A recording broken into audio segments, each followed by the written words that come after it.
చేయవలసి ఉంటుంది. ఈ విషయాన్ని చాలా అద్భుతమైనటువంటి లీలను ఒకదాన్ని చేశాడు స్వామి. అది చూడడానికి చాలా ధూర్తతనంతో కూడుకున్నటువంటి చేష్టితముగా కనపడుతుంది. కానీ మీరు ఆంతరమైనటువంటి పరిశీలన చేసినట్లయితే అది మనం ప్రతినిత్యము చేసేటటువంటి కర్మ కర్మ అనగా మనం చేసేటటువంటి పూజాధికములలో జరిగేటటువంటి పొరపాట్ల నుంచి మనం ఎలా గట్టెక్కాలో ఒక అద్భుతమైనటువంటి మార్గాన్ని చూపించగలిగినటువంటి లీల. అందుకని నేను ఇవాళ ముందు ఆ వస్త్రాపహార ఘట్టం జరిగితే తప్ప గోవింద పట్టాభిషేకం జరగదు. అందుకని ఆ వస్త్రాపహార ఘట్టాన్ని మీకు ఆవిష్కరించే ప్రయత్నం చేస్తాను. అక్కడ బృందావనంలో ఉండేటటువంటి గోపకాంతలందరూ కూడా కృష్ణ భగవానుణ్ణే పతిగా పొందాలి అని నిర్ణయం చేసుకున్నారు. ఇది ఒక చిత్రమైనటువంటి విషయం. మీకు అది వింటున్నప్పుడే ఒక అనుమానం వచ్చేయాలి. ఒక ఊరిలో, ఒక చిన్న ఊరిలో ఒక యోగ్యుడైన వరుడు ఒక ఇంట్లో ఉన్నాడు అనుకోండి. ఏదో ఒక 4 ఇళ్లలోనో ఒక 5 ఇళ్లలోనో ఉండే పిల్లలు ఆ పిల్లవాడిని వరుడిగా పొందాలి అన్న ఉద్దేశంతో ఏదో వ్రతం చేసుకున్నారు, లేకపోతే ఏదో పూజ చేశారు అంటే ఏమో ఆయన్ని భర్తగా పొందాలని చేసి ఉండవచ్చు.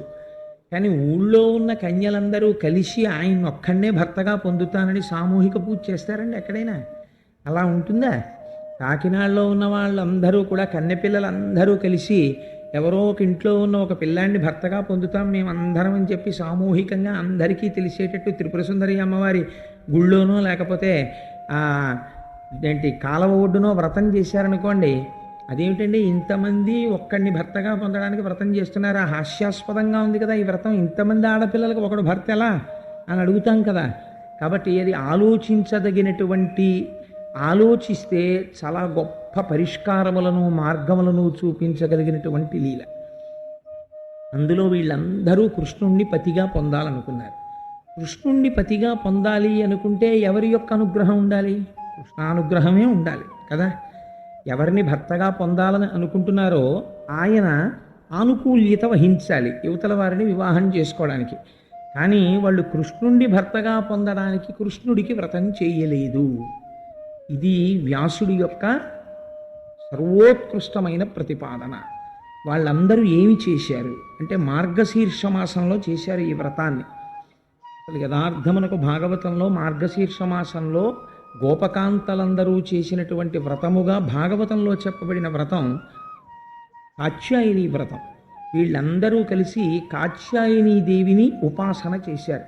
కాత్యాయని అంటే కాత్యాయన మహర్షి యొక్క కుమార్తెగా జన్మించి ఆయన్ని ఉద్ధరించింది కాబట్టి పార్వతీదేవికి కాత్యాయని అని పేరు. పార్వతీదేవిని ఉపాసన చేశారు. పార్వతీదేవిని ఉపాసన చేస్తే కృష్ణుడు ఎలా భర్త అవుతాడండి? కృష్ణుడిని ఉపాసన చేసి కృష్ణుడిని భర్తగా పొందొచ్చు కదా. మధ్యలో పార్వతీదేవిని ఉపాసన చేయడం ఎందుకు కాత్యాయనీదేవి పేరుతో? అంటే ఇందులోనే ఒక చమత్కారం ఉంది, ఇందులోనే ఒక రహస్యం ఉంది. శాస్త్రంలో ఏమిటంటే మనకి శ్రీమన్నారాయణుడే నారాయణిగా ఉంటాడు. నారాయణ నారాయణి నారాయణి అని పిలవబడినప్పుడు పార్వతీదేవిని పిలుస్తారు. నారాయణ అని పిలిస్తే శ్రీ మహావిష్ణువుని పిలుస్తారు. రుద్ర రుద్రాణి అని పిలిస్తే పార్వతీ పరమేశ్వరులు. శంభు శాంభవి పార్వతీ పరమేశ్వరులు. శివ శివ పార్వతీ పరమేశ్వరులు. కానీ నారాయణ నారాయణి భార్యాభర్తల కారు, అన్నా చెల్లెళ్ళు. అందుకే ఇద్దరు అలంకార ప్రియత్వంతో ఉంటారు. పరమశివుడు అభిషేక ప్రియత్వంతో ఉంటాడు. శంకర భగవత్పాదులు ఈ రహస్యాన్ని శివానంద లహరిలో చెప్తారు. భార్యాత్వం వృషభత్వమర్ధవపుషా భార్యాత్వమార్యాపతే ఘూనిత్వం సకితా మృతంగవహతా చేత్యాది రూపం దదౌ తత్పాదే నయనార్పణంచ కృతవాన్ తద్దేహభాగో హరి అంటారు. ఆ నారాయణుడే శంకరుడి యొక్క దేహార్థ భాగాన్ని పొందాడు. అందుచేతనే ఈవిడ శక్తి స్వరూపం, ఆయన శక్తి స్వరూపం. ఆయన రాక్షస సంహారం చేస్తాడు, అమ్మవారు రాక్షస సంహారం చేస్తుంది. అయ్యవారు మాత్రం జ్ఞానప్రదాత అయి ఉంటాడు. శంకరుడు ఎప్పుడూ కూడా జ్ఞానప్రదాత.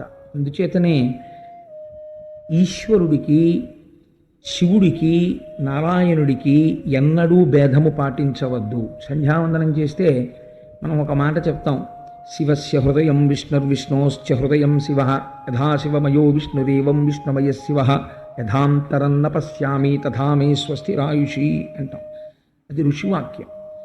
అయ్యా నేను ఈ లోకములో అనుభవించేటటువంటి ఏ వస్తువునందు కూడా శివకేశముల మధ్య భేదమును చూడని రీతిలో అనుభవించదనుగాక అని అడుగుతాం. అది పార్వతీ పరమేశ్వరులు అని పిలవబడినటువంటి భార్యాభర్తల స్వరూపం ఎటువంటిదో శాస్త్రమునందు నారాయణ నారాయణి నారాయణ నారాయణిలు ఈశ్వరుడు ఒక్కటే. కాబట్టి తంత్ర విద్యలో అయితే దుర్గాదేవిని కృష్ణుణ్ణి లేదా శ్యామలని కృష్ణుణ్ణి ఒకటిగా చెప్తారు. అందుచేతనే మీరు చూడండి, భాగవతంలో ఒక గమ్మత్తు ఉంటుంది, దేవీ భాగవతంలోనూ ఇదే గమ్మత్తు ఉంటుంది. దేవీ భాగవతం అంటే అమ్మవారి గురించి, దేవీ భాగవతం పూర్వార్థం అంతా అమ్మవారి గురించి మాట్లాడుతుంది, ఉత్తరార్థం అంతా నారాయణుడి గురించి మాట్లాడుతుంది. అలాగే భాగవతంలో కృష్ణుడు పుట్టినప్పుడు ఆయనతో పాటుగా అమ్మవారు పుడుతుంది. కృష్ణుడికి మళ్ళీ కళ్యాణం జరగాలంటే ముందు గోపకాంతలందరూ కాత్యాయని వ్రతం చేస్తారు. అమ్మవారి అనుగ్రహం కలిగితే తప్ప జగద్భర్త దొరకడు. ఆ ఈశ్వరుణ్ణి పొందాలి అంటే మొదట ఎవరి అనుగ్రహం కలగాలి అంటే అమ్మవారి అనుగ్రహం కలగాలి. చంద్రశేఖర పరమాచార్య స్వామి ఒక అద్భుతమైన మాట అంటారు, అమ్మవారి అనుగ్రహం ఉన్నదా ఆవిడ వెంటనే మాయా అనబడేటటువంటి అవనికని పైకెత్తుతుంది, కనపడతాడు స్వామి. అమ్మవారి అనుగ్రహం కలగలేదా ఆవిడ మాయా అన్న అవనికని దించి ఉంచుతుంది. దించి ఉంచినంత కాలం పంచతన్మాత్రలకు వశుడై ఈ లోకమునందుండేటటువంటి భోగముల యందు చిక్కుకొని దీనియందే ఉండి దీనియందే శరీరమును విడిచిపెట్టి మళ్ళీ పునర్జన్మని పొందుతాడు.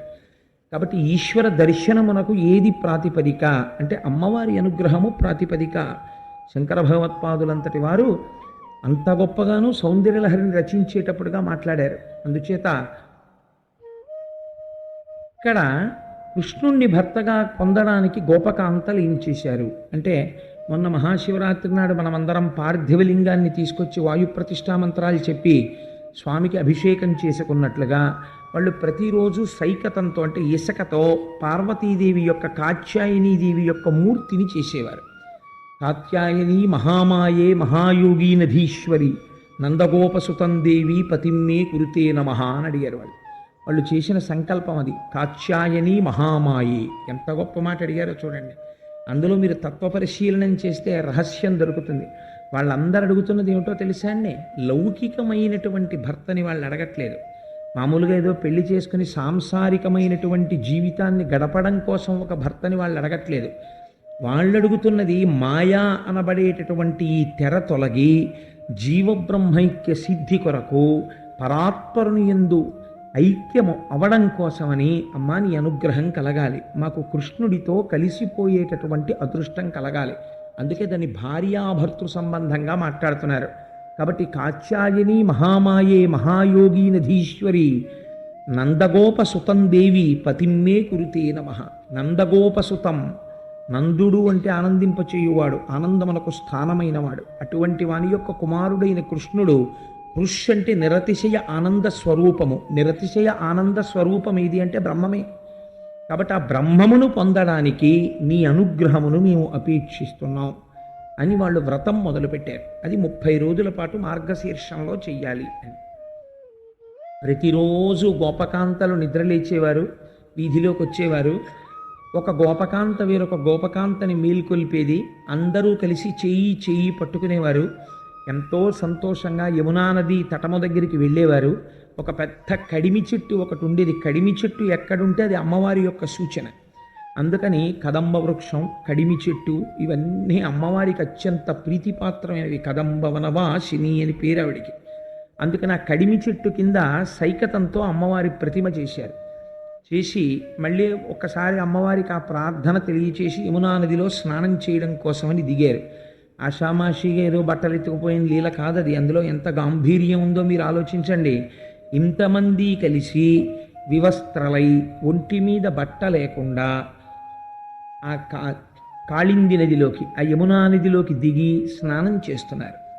స్నానం చేస్తున్నటువంటి సమయంలో కృష్ణ పరమాత్మ ఈ విషయాన్ని తెలుసుకున్నారు. ఇప్పుడు వాళ్ళు ఎవరిని ఉపాసన చేసి ఫలితాన్ని అడుగుతున్నారు? కాత్యాయనీ దేవిని ఉపాసన చేస్తున్నారు. ఫలితం ఇవ్వడానికి ఎవరు వస్తున్నారు? కృష్ణుడు వస్తున్నాడు. అసలు నిజంగా తనని ఆరాధిస్తేనే తాను ఆ ఫలితం ఇవ్వవలసి ఉంటే ఆయన ఏమని చెప్పాలి? మీరు నన్ను ఆరాధించలేదు, మీరు కాత్యాయనిని ఆరాధించారు, కాబట్టి మీరు ఈ ఫలితాన్ని పొందలేరు. మీరు ఈ ఆరాధన ఆపి నా ఆరాధన ప్రారంభించండి, నా మూర్తిని పెట్టుకోండి, నన్ను ఆరాధించండి, మీకు నేను భర్తనవుతానని చెప్పాలి. కృష్ణుడు అలా చెప్పలేదు. నువ్వెవరు ఇంకోలా చెప్పడానికి? నీకున్న అధికారం ఏమిటి? నువ్వు వ్యాసుడి కన్నా గొప్పవాడివా, శుకుడి కన్నా గొప్పవాడివా, శంకరుల కన్నా గొప్పవాడివా, లేకపోతే కృష్ణుడి కన్నా గొప్పవాడివా? స్పష్టంగా మాట్లాడుతున్నారు ఆ లీలలో. కృష్ణ పరమాత్మ వ్రత ఫలితమును ఇవ్వవలసినటువంటి సమయం ఆసన్నమైంది. వాళ్ళ భక్తి అంత గొప్పది, కానీ కర్మయందు తేడా వస్తుంది. లోపల భక్తికి లోటు లేదు. వాళ్ళు కాత్యాయనీదేవిని ఆరాధన చేయడంలో స్పష్టముగా పవిత్రమైన హృదయములతో ఆరాధన చేస్తున్నారు.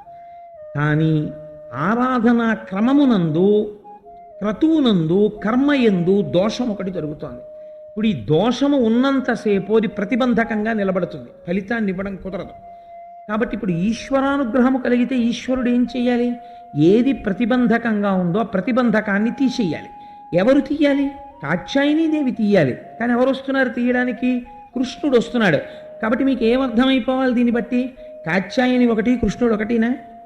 కాత్యాయనియే కృష్ణుడు. అదేమిటండి? కాత్యాయనీదేవి ఆడదు కదా, కృష్ణుడు మొగాడు కదా. స్త్రీ పురుష నపుంసకమూర్తియును కాక, తిరియ కమర నరాది మూర్తియును కాక, కర్మ గుణభేద సదసప్రకాశి కాక, వెనుక నన్నియుతానగు విభుతలంతు అంటారు పోతన గారు. పరమేశ్వరుడికి అసలు ఒక రూపం ఎక్కడుంది? ఆయనకి పరంజ్యోతి, అది ఒక జ్యోతిస్వరూపం. ఆయన ఇలా ఉంటాడు అని చెప్పలేరు. సగుణా నిర్గుణా సాతు ద్విధా ప్రోక్తామనీషుభి, సగుణా రాగిభిసేవ్యా నిర్గుణాతుర్విరాగిభి అంటాడు వ్యాసుడు దేవీ భాగవతంలో.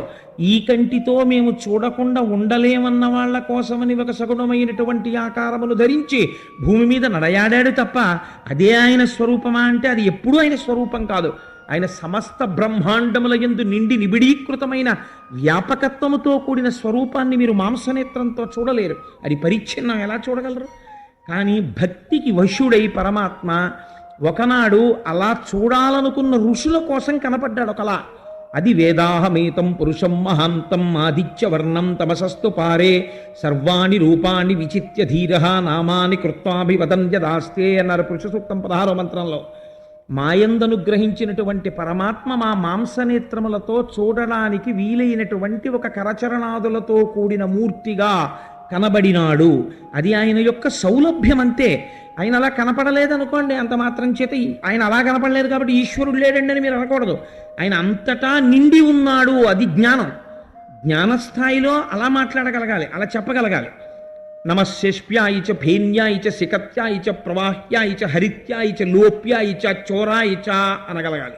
దొంగలో శివుడే, చెట్టులో శివుడే, గడ్డిలో శివుడే, ప్రవాహంలో శివుడే, నురగలో శివుడే, కొమ్మలో శివుడే, పక్షిలో శివుడే, అంతటా సభాభ్య సభాపతిభ్యశ్చవో సభలో శివుడే, సభాపతిగా మాట్లాడుతున్న వాళ్ళు శివుడే, ఉన్నదొక్కటే అని అనగలగాలి. అలా అనగలిగితే జ్ఞానం. అప్పుడు ఆ వ్యాపకత్వాన్ని మంగళత్వంగా జ్ఞానంతో ఆవిష్కరిస్తున్న ప్రతి రుద్రాధ్యాయం అవుతుంది. కాబట్టి ఇప్పుడు ఏం జరుగుతోంది? అంతటా ఉన్నవాడు సాకారమును ధరించి కృష్ణుడిగా వస్తున్నాడు ఫలితాన్ని ఇవ్వడానికి. ఇప్పుడు వాళ్ళ వ్రతమునందు ఒక దోషం ఉంది, ముందు ఆ దోషం తీయాలి. వాళ్ళు ఇప్పటి వరకు ఆ దోషంతో చేస్తున్నారు వ్రతాన్ని. ఇప్పుడు మేము చేసింది దోషం కాదు అని వాళ్ళు బుకాయించారనుకోండి, అప్పుడు ఆ ఫలితం ఇవ్వడం కుదరదు. ఎందుకంటే వాళ్ళ యందు అజ్ఞానము బాగా నిబిడీకృతమై ఉంది. ఇప్పుడు ఈ అజ్ఞానాన్ని విరవాలి అంటే ఇప్పుడు ఆయన జగదాచార్యుడిగా ప్రవర్తిస్తున్నాడు. ఇప్పుడు ఆయన దోషాన్ని విరిచి తానే కాత్యాయని అయి కృష్ణుడి అయి ఆచార్యుడై వాళ్ళకి బుద్ధి చెప్తున్నాడు, వాళ్ళ యందున్న దోషము తీస్తున్నాడు, వాళ్ళకి ఫలితాన్ని అనుగ్రహిస్తున్నాడు. కనుక గోపాల బాలురందరినీ పిలిచి అన్నాడు, మీరందరూ కూడా నిశ్శబ్దంగా చప్పుడు చెయ్యకుండా ఇక్కడి నుంచి వెళ్ళిపోండి అన్నాడు. నిజంగా స్త్రీల యొక్క మానమర్యాదలను పాడు చేసేటటువంటి అవతారం కృష్ణావతారం అయితే ఆయన గోపబాలురందరినీ కూడా పిలిచి, ఇవరే మీ అందరూ కూడా ఇక్కడ నించోండ్రా, వాళ్ళని నేను ఎలా ఏడిపిస్తానో చూద్దురుగాననాలి. ఆయన అలా అనలేదు భాగవతంలో. వాళ్ళందరినీ పిలిచి చాలా మెల్లగా చెప్పాడు, మీరు వెళ్ళిపోండి ఇక్కడి నుంచి అన్నాడు. వాళ్ళు వెళ్ళిపోయారు. కృష్ణుడి వాళ్ళకి వ్యామోహం లేదు. కృష్ణుడు ఏం చేస్తాడో మనం చూడాలన్న తాపత్రయం లేదు. కృష్ణుడు వెళ్ళిపోమన్నాడు, వాళ్ళు వెళ్ళిపోయారు అంతే. ఈయన మాత్రం ఈ గోపకాంతలందరి యొక్క వస్త్రములు పట్టుకుని కడిమి చెట్టెక్కి కూర్చున్నాడు. ఇప్పుడు వాళ్ళందరూ నీళ్లల్లో ఉన్నారు. వాళ్ళన్నారు, కొంటివి మా హృదయంబులు కొంటివి మా నంబు లజ్జ కొంటివి వలువల్ కొంటెవిక ఎట్లు చేసెదవో కొంటివి కదా కొంటె పనులు మానుము కృష్ణ అన్నారు వాళ్ళు. వాళ్ళకి ఇప్పటికీ కూడా వాళ్ళు చేసినటువంటి దోషం వాళ్ళకి తెలియదు. అందుకని వాళ్ళు అంటున్నారు, కృష్ణుణ్ణి చూసి వాళ్ళు నదీ స్నానం చేసి ఒడ్డుకొద్దాం అనుకున్నారు. వస్త్రాలు కనపడలేదు. అయ్యయ్యో మన బట్టలు లేవు అన్నారు. అంటే బట్టలు లేవు కాబట్టి ఏమయ్యాయి అని చూస్తే చెట్టు మీద కృష్ణుడు కనబడ్డాడు. ఇప్పుడు వీళ్ళు ఎవరిని భర్తగా కోరుకుంటున్నారు? ఆయన్నే భర్తగా కోరుకుంటున్నారు. భర్త అనగా ఏమి? సాంసారికముగా లౌకికమైన భర్తృత్వం కాదు వాళ్ళు అడిగింది. ఆయనలో ఐక్యం అవడాన్ని వాళ్ళు అడుగుతున్నారు. ఆ వ్రతంలో అడుగుతున్నప్పుడు ఇప్పుడు ఏమంటున్నారు? కొంటివి మా హృదయంబులు కొంటివి మా నంబు లజ్జ కొంటివి వలువల్ కొంటవిక ఎట్లు చేసెదో. కొంటే కృష్ణ ఏం పనులయ్యా ఇవి? నువ్వేమో మేము విడిచిపెట్టినటువంటి వస్త్రాలు తీసుకుని కడిమి చుట్టూ ఎక్కుతావా? ఇప్పుడు మాకు బట్టలేవి, మేము ఎలా బయటికి వస్తాం? ఆడవాళ్ళని నువ్వు ఇలాంటి తుంటరి పనులు చెయ్యొచ్చా? నువ్వు ఇలాంటి పనులు చేయకూడదు. కాబట్టి కృష్ణ మా వస్త్రములను మాకు ఇచ్చేసి ఇక్కడి నుంచి నువ్వు వెళ్ళిపో. మేము స్త్రీలం కాబట్టి బయటికి వచ్చి బట్టలు కట్టుకుంటాం. మీరు ఆశ్చర్యం ఏమిటంటే, గోపికా వస్త్రాపహార ఘట్టంలో ముందు బోధ చేసిన వాళ్ళు ఎవరో తెలుసా అండి? గోపికలు కృష్ణుడికి బోధ చేశారు. కృష్ణుడు గోపికలకి చేయలేదు అసలు. ముందు వీళ్ళు ఆయనకి పాఠం చెప్పారు. ఆడవాళ్ళు స్నానం చేసేటటువంటి దగ్గరికి అసలు పురుషులు రావచ్చా? వచ్చారనుకో, మేము స్నానం చేస్తుంటే అసలు చూస్తూ చెట్టెక్కి కూర్చోవచ్చా? కూర్చోకూడదు. ఒకవేళ కూర్చున్నావు, మేము కట్టుకోవలసినటువంటి వస్త్రాలని తీసుకుని నీ దగ్గర పెట్టుకుని ఉండొచ్చా? ఉండకూడదు. ఇన్ని తప్పులు ఎలా చేస్తున్నావు? కాబట్టి నువ్వు మా వలువలను అపహరించకూడదు. కాబట్టి కృష్ణ మా వలువలు మాకు ఇచ్చేసేయన్నారు. అంటే ఇప్పుడు ఆయన ఒక ప్రశ్న వేశారు వాళ్ళు. మీరు బట్టలు కావాలని అడుగుతున్నారు కదా, నేను కూడా మిమ్మల్ని ఒక ప్రశ్న వేస్తాను. మీరు ఈ ప్రశ్నకి జవాబు చెప్పండి. ఎవ్వరికని మోహించిరి ఎవ్వడు మీ మానసంబులెల్లహరించెన్ ఎవ్వటిల మీకు కూరి మీ ఎవ్వనిపై తెలుపరాదనే నన్యుడనే అన్నాడు. ఆయన అన్నాడు, మీరందరూ వ్రతం చేస్తున్నారు కదా, ఈ వ్రతాన్ని ఏ ఫలితం కోసం చేస్తున్నారు? ఎందుకు పెట్టారు కాత్యాయని దేవిని కింద? దేనికి చేస్తున్నారు పూజ?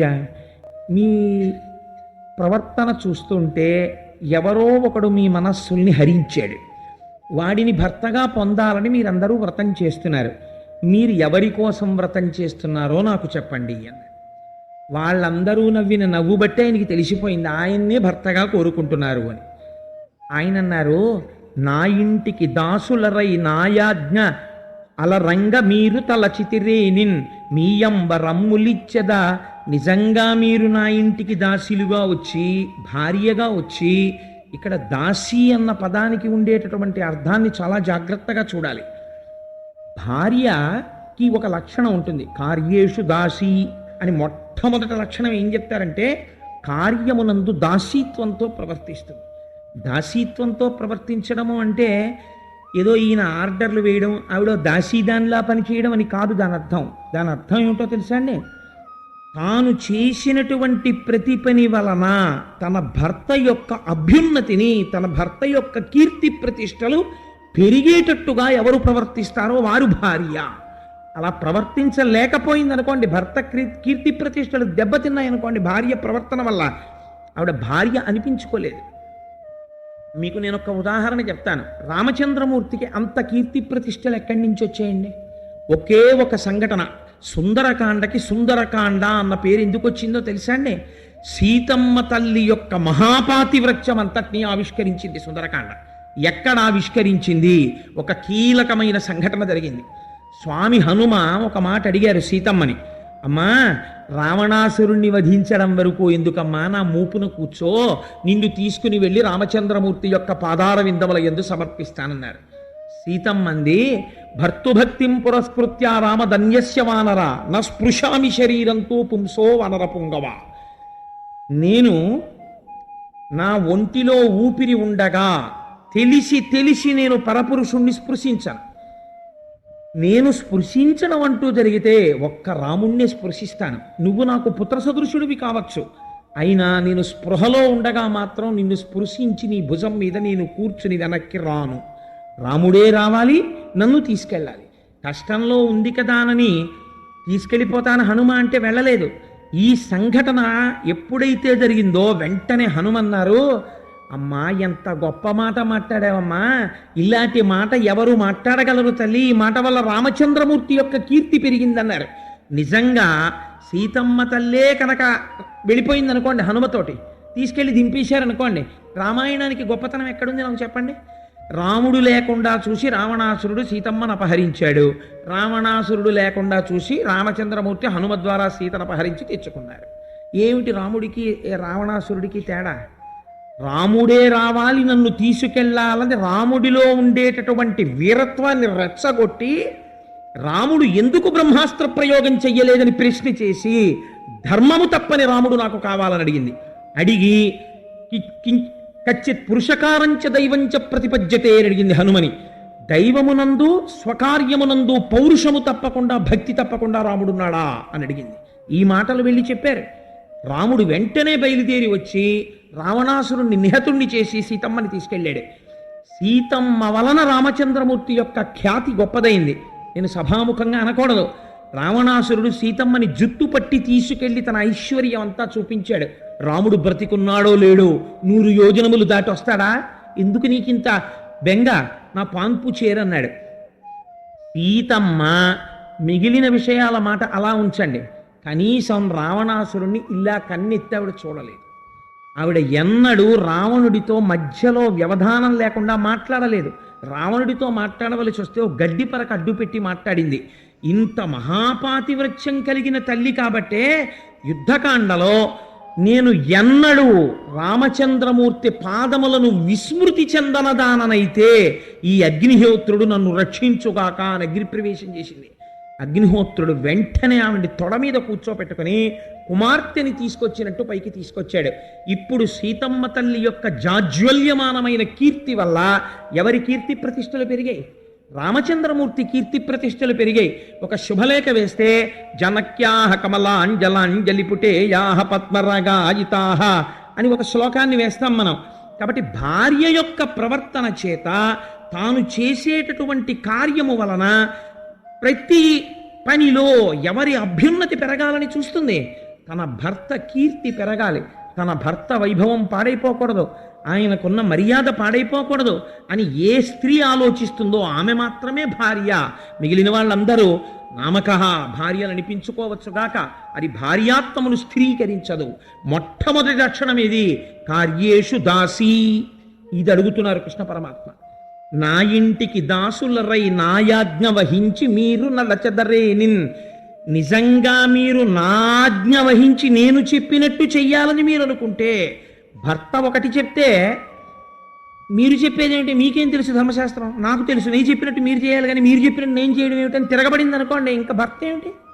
భర్త అంటే ఎవరు అంటే, తాళి కట్టగానే భర్త గురుస్వరూపం కూడా అయిపోతాడు. యోమే భక్తా సమే గురు తం నిత్యం అనురక్తాస్మి యథారూపాం సువర్చల అంటుంది రామాయణంలో సీతమ్మ. అందుకని భర్త గురువు, ఆయన ఏది చెప్తే అది చెయ్యాలి. మీరు భాగవతంలో విన్నారు, అదితికి అనుమానం వస్తే కశ్యప ప్రజాపతిని అడిగింది వెళ్ళి, దితికి అనుమానం వస్తే కశ్యప ప్రజాపతిని అడిగింది. ఎప్పుడూ కూడా భర్తని సంప్రదించాలి స్త్రీ. తను అడుగు తీసి అడుగు వేస్తే తన భర్త కీర్తి మాసిపోకుండా చూసుకుంటుంది భార్య. కాబట్టి ఆవిడ్ని పత్ని అన్న పదంతో పిలుస్తారు. ధర్మపత్ని సమేతస్య అంటాడు తప్ప భార్య అన్న మాట కూడా వారు శాస్త్రంలో. అటువంటి స్త్రీ తాను చేసిన ప్రతి పనిలో తన భర్త యొక్క ఔన్నత్యాన్ని నిలబెడుతుంది. మీరు ఇవాళ చేస్తున్నారు నన్ను భర్తగా కావాలని. నాకు భార్య కావాలనుకున్న వాళ్ళు, నిజంగా మీరు భార్య కావాలంటే మొదటి లక్షణం దాసీత్వం తెలిసి ఉండాలి. దాసీత్వం అంటే మీకు మళ్ళీ ఇప్పుడే చెప్పాను, ప్రతి పనిలో భర్త అభ్యున్నతిని ఆవిష్కరించాలి. మీరు ఆ పని చేస్తున్నారా? ఒకసారి గుండెల మీద చెయ్యేసుకుని ఆలోచించండి. మీరు అలా ప్రవర్తించడం లేదు. నా ఇంటికి దాసులరై నాయాజ్ఞ వహించి మీరు నడచదరేనిన్. ఒకవేళ మీరు అలా అనుకుంటే, నేను చెప్పిన మాట వినాలి అని మీరు అనుకుంటే, నేను ఒక మాట చెప్తాను, నేను చెప్పినట్టుగా మీరు ప్రవర్తించండి అన్నారు స్వామి. అని ఆయన ఎంత అందంగా మాట్లాడారో. అది మదోద్రేకంతో ఆడపిల్లల వలుగులు ఎత్తుకుపోయిన సంఘటన కాదండి. ఆయన ఎంత గొప్పగా మాట్లాడారో చూడండి. శృంగారవతులార సిగ్గేల మిమకూడి చిన్ననాటనే గోలె పెరిగినాడ, ఎరుగనే మీలోన ఎన్నడునున్నాడ, నేను చూడని మర్మమేది కలదు, వ్రతనిష్టలయ్యుండి వలువలు దాల్చక నిటజొత్తురే మీరు నియతి తప్పి, కాత్యాయనీదేవి కళ్ళజేయుటే కాక ఈ రీతి నోచువారెందుకలరు వ్రతఫలంబు వీరు వలచిన చక్కగా ఇంతులెల్ల చేతులెత్తి మ్రొక్కి చేరి పుచ్చుకొనుడు చీరలు సిగ్గుతో వాడనేల ఎగ్గులాడనేలా అన్నాడు. ఎంత మహామర్యాదతో తీర్పు చెప్పాడో చూడండి.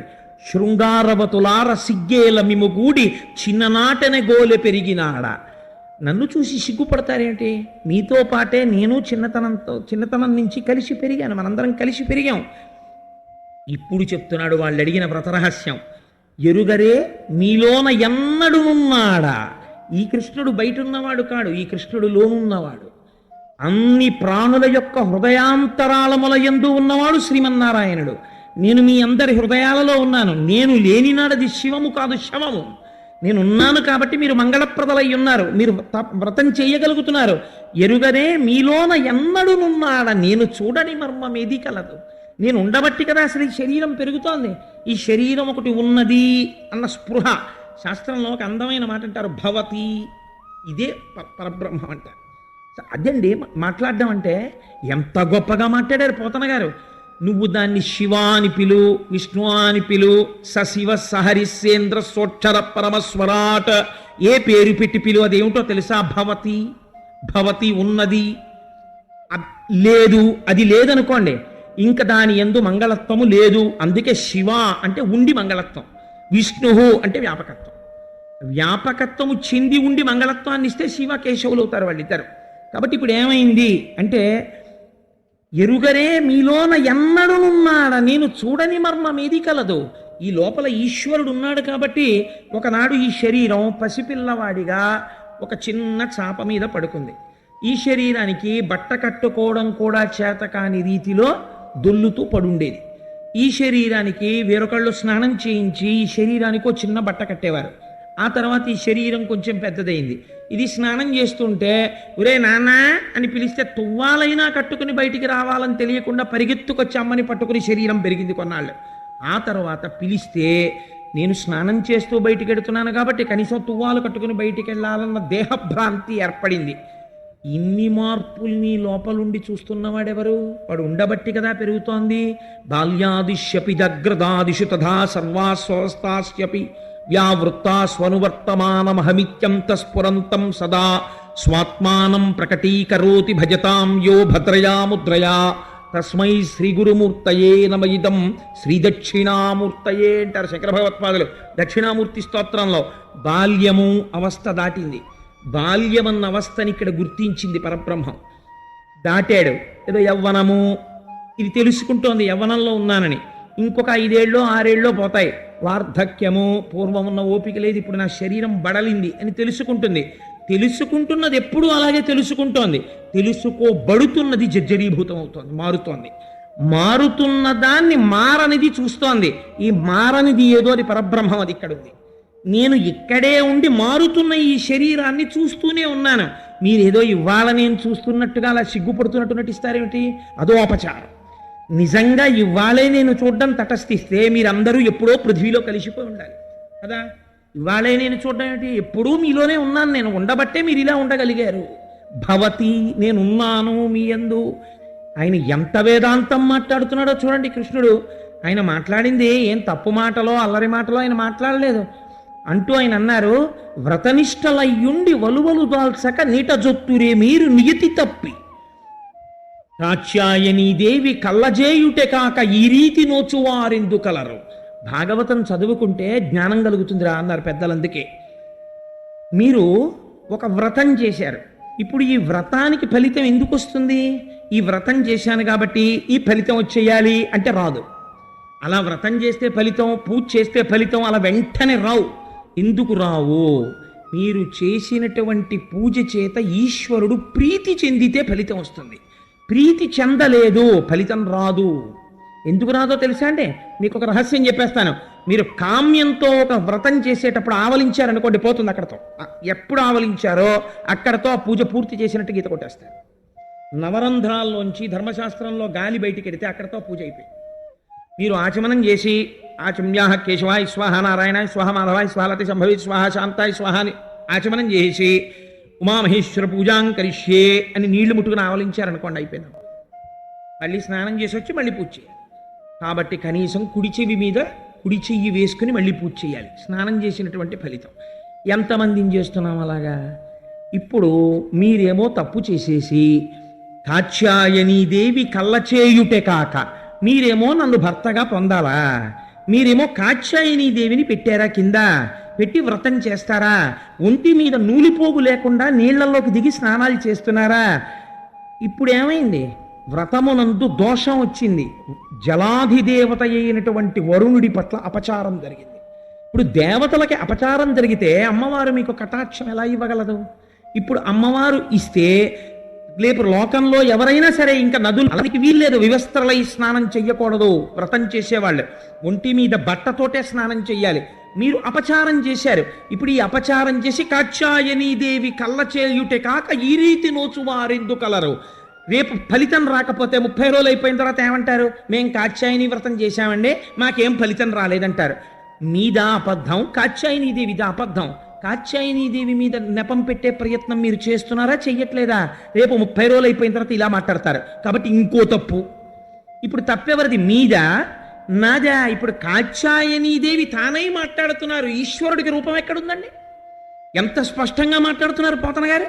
కాత్యాయనీదేవి కళ్ళజేయుటే కాక ఈ రీతి నోచువారెందుకలరు.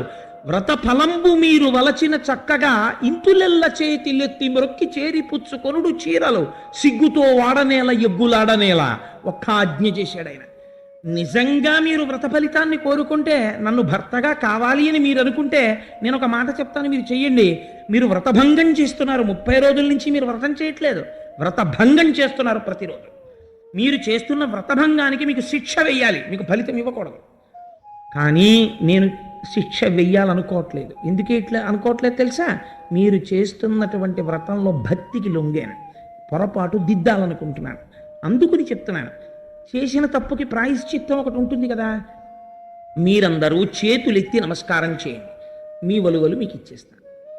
ప్రాయశ్చిత్తం అయిపోతుంది కాబట్టి ఆ వలువలు కట్టుకొని కాత్యాయనీదేవిని నోచండి, నేను మీ భర్తనవుతాను అన్నాడు స్వామి. వాళ్ళు వినలేదు, అది విచిత్రం. వాళ్ళు అన్నారు, మేము స్త్రీలం, నువ్వు పురుషుడివి, నువ్వు చెట్టు మీద కూర్చుని చూస్తూ ఉండగా మేము ఒడ్డుకొచ్చి చేతులెత్తి ఎలా నమస్కరిస్తాం? అలా కుదరదన్నారు.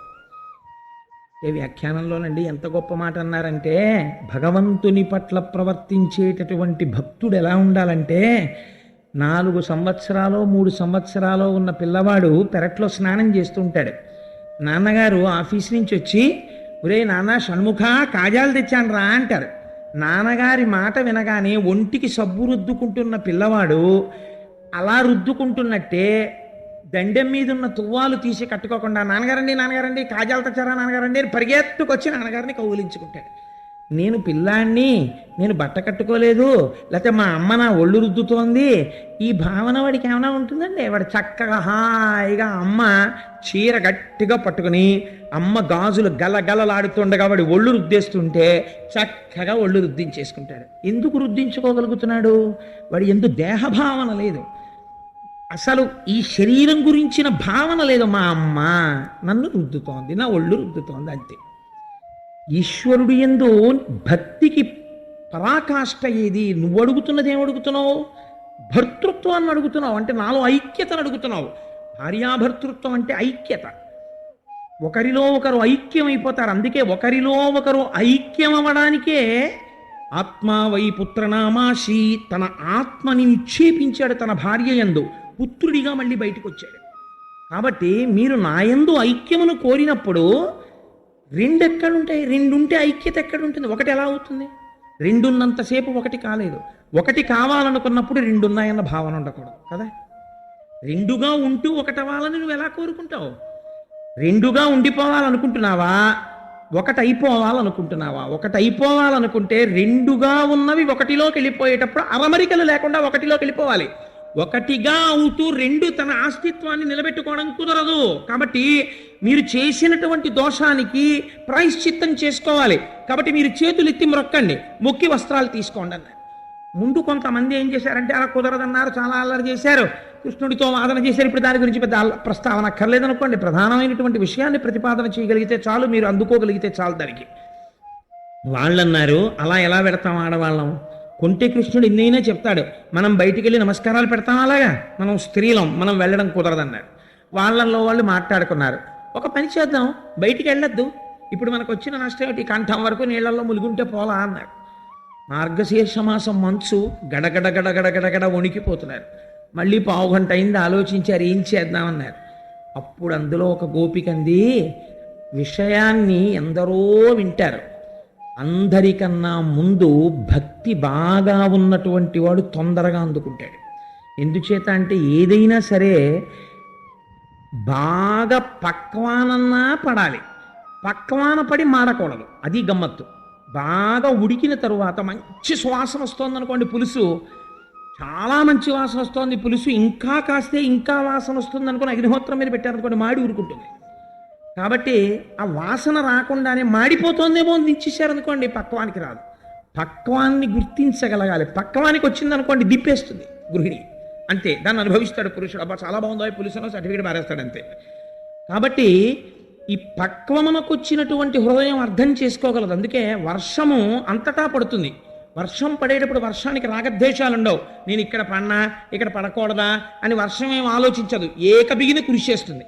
కానీ గమ్మత్తు చూడండి, అదే వర్షం ఎండిపోయిన చెట్లన్నింటినీ చిగురింపచేస్తుంది. ఒక్క జిల్లేడు చెట్టు మాత్రం వర్షం పడితే తన ఆకులు కిందకు వదిలిపెట్టేస్తుంది. అదేమిటి, ఆ చెట్టుని ఎందుకు అలా చేసింది అంటే చెప్పలేమంతే. ఒక్కొక్కడి హృదయంలో ఒక్కొక్క లీల చెప్తుంటే ఒక్కొక్కడు మారుతాడు, ఒక్కొక్కడు మారడు, సరిగదా జారిపోతాడు. ఎందుకు జారిపోతాడంటే లోపల ఉన్న సంస్కార బలం అటువంటిది. ఎవరి సంస్కార బలాన్ని బట్టి వాళ్ళు ఉద్ధరింపబడతారు. అందుకే అందరు గోపికలు ఒకసారి అనలేదు, ఒక ఆవిడది. వ్రతములు చేయుచునొక్కమారైన ఎవ్వారిన్ విచారించినన్ వ్రతభంగంబులు మానునట్టి వరదున్ వామాక్షులీక్షించియున్ గత చేలా ప్లవనంబు నేడు వ్రతభంగంబంచు చింతించి ఫాలతటన్యస్త కరబ్జలై సరస లీలం మ్రొక్కిరట్లందరున్. వాళ్ళు అన్నారు, దేనికి మొహమాటం, ఆయన జగద్భర్త, ఇన్ని లీలలు చేసినవాడు, ఆయన పరమాత్మ అని మనం అంగీకరించాం. అయినప్పుడు ఆ కృష్ణుడికి మనం అందరం కూడా మన నుదుటికి చేతులు తగిలేటట్టు ఇలా నమస్కరిస్తే మనకొచ్చిన దోషం ఏమిటి? ఈ దిక్కుమాల శరీరమునందు భ్రాంతితోనే కదా ఇన్ని కోట్ల జన్మలెత్తాం. ఇవాళ ఈశ్వరుడే ఎదురుగుండా నిలబడి ఇలా నమస్కారం చేయండి, మీరు చేసిన దోషం విరిచేస్తాను, మీకు ఫలితం ఇచ్చేస్తానంటున్నాడు.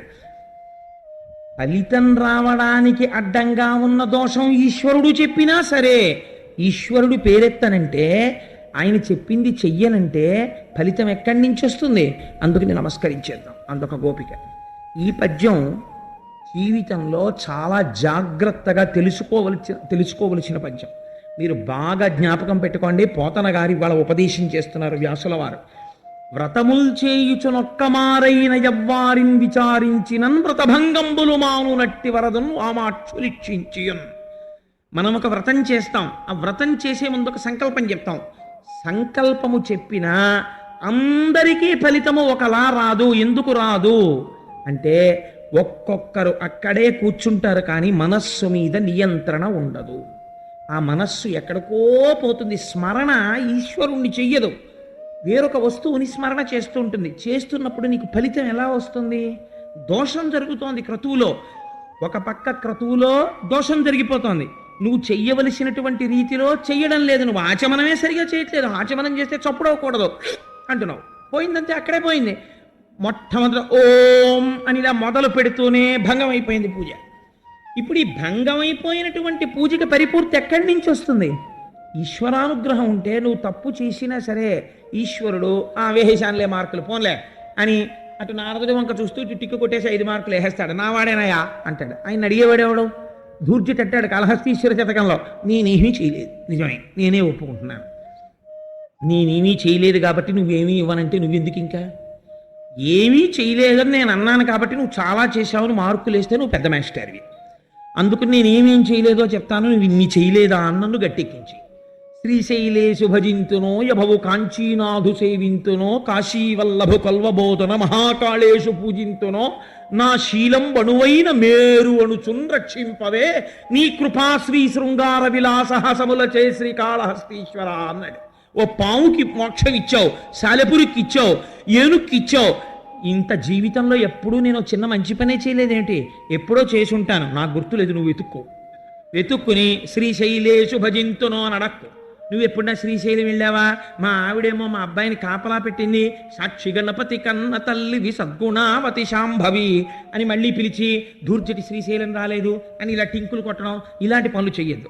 నేనే చెప్తున్నాను, నేనేం చేయలేదు. అయినా నా శీలం బడువైన ఎక్కడో ఏదో నాదో చిన్న మంచి పని ఎప్పుడో చేసే ఉంటాను, చేయకుండా ఉండను, ఏదో ఒకటి ఉంటుంది. అదేమిటో నాకు గుర్తులేదు. చెడ్డవన్నీ బాగా గుర్తున్నాయి, చేసినవన్నీ అవే. కాబట్టి నే చేసిన ఇంత పని ఏది ఉందో మంచి పని వెతికి ఏమంటావంటే అందరి దగ్గరికి వెళ్ళి అబ్బబ్బబ్బా ఎంత పని చేశాడు రా దుర్జటి, ఎవడు చెయ్యగలడు ఈ పని అని నువ్వు చెప్పుకో అందరికీ. నువ్వు కన్విన్స్ చేసి నా శీలం అణువైన మేరు అణుచున్, అమ్మో అమ్మో అమ్మో ఈ పని ఎవడ చేయగలరా అని అందరికీ చెప్పి మోక్షం ఇచ్చేయి. ఎవడంటాడు నీకు? అదేంటండి అది అలా కుదురుతుందా నిన్ను అడుగుతాడు ఎవడైనా? నువ్వు పావుకి ఇస్తే ఎవడైనా అడ్డొచ్చాడా? ఆహాహా శ్రీకాళహస్తి అని పేరెట్టారు. అలా నా పేరు కూడా కలిపే 4వ పేరు కింద. ఎంత గడుసుతనంగా అడుగుతారో కవులు, ఎంత భక్తితో ఈశ్వరుణ్ణి నిలదీస్తారో. నేను అందుకే అంటుంటాను తరచూ, పరమేశ్వరుడి దగ్గర భక్తుడు ఎప్పుడు ఇలా చేతులు కట్టుకోవడం కాదు, స్వతంత్రత ఉండాలి. ఈశ్వర నువ్వు కాకపోతే ఎవడయా నన్ను కాపాడేది అని అడగగలగాలి. అలా అడగగలిగిన నాడే ఈశ్వరుడి దగ్గర నువ్వు ఒక తండ్రి దగ్గర కొడుకు ప్రవర్తించినట్టు. అంటే ఆద్యంతం అలాగే ప్రవర్తించమని నా ఉద్దేశం కాదు, అప్పుడప్పుడు అంతే. కాబట్టి ఆ గోపకాంతలతో మాట్లాడేటప్పుడు పరమేశ్వరుడిది చెప్తే వాళ్ళల్లో అంగీకరించారు కొంతమంది. నిజమే, మనం వ్రతంలో దోషం చేస్తున్నాం, ఈ దోషాన్ని విరవడానికి ఈశ్వరుడు ఒక ప్రయత్నం చేస్తాడు. ఏమిటో తెలుసా అండి? అందుకే ఒక గమ్మత్తు ఉంటుంది. మీరు ఏ వ్రతం చెయ్యండి, వ్రతమునకు కల్పము అని ఒకటి ఉంటుంది. కల్పం అంటే ఋషి ప్రోక్తము, దాన్ని మీరు మార్చడానికి మీకు అధికారం లేదు.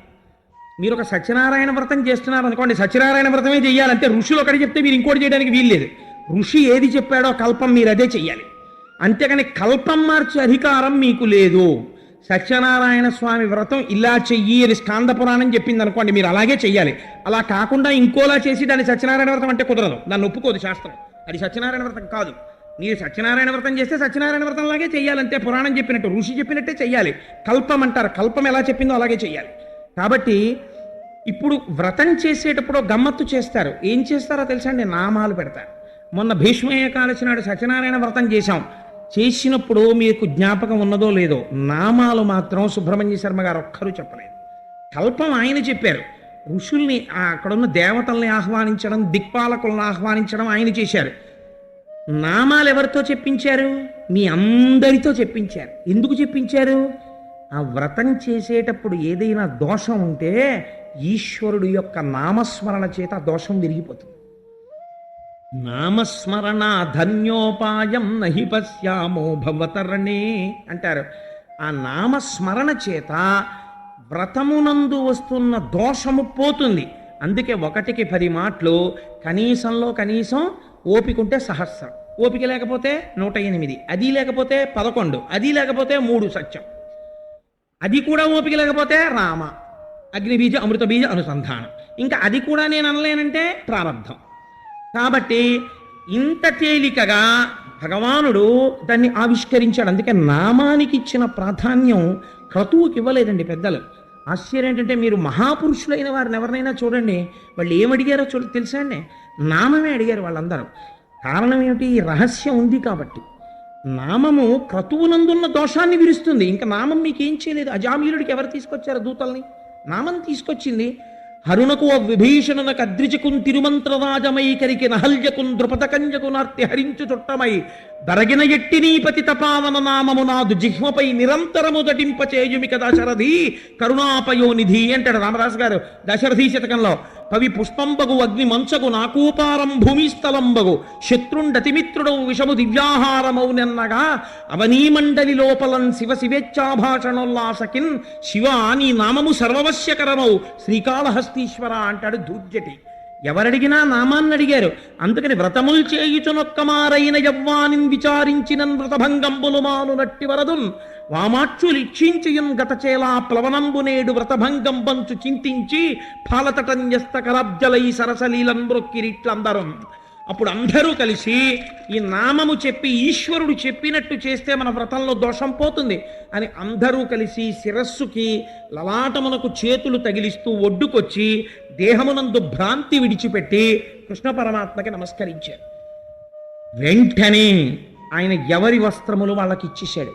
ఒక్క మాట ఆయన మాట్లాడలేదు. ఒక లీల గురించి మాట్లాడేటప్పుడు చాలా జాగ్రత్తగా మాట్లాడాలి.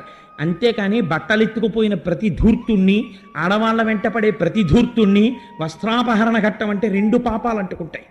ఒకటి, ఒక ధూర్తుణ్ణి కృష్ణుడి స్థాయికి ఎత్తినందుకు, 2 లీల తెలుసుకోకుండా భగవంతుణ్ణి నింద చేసినందుకు.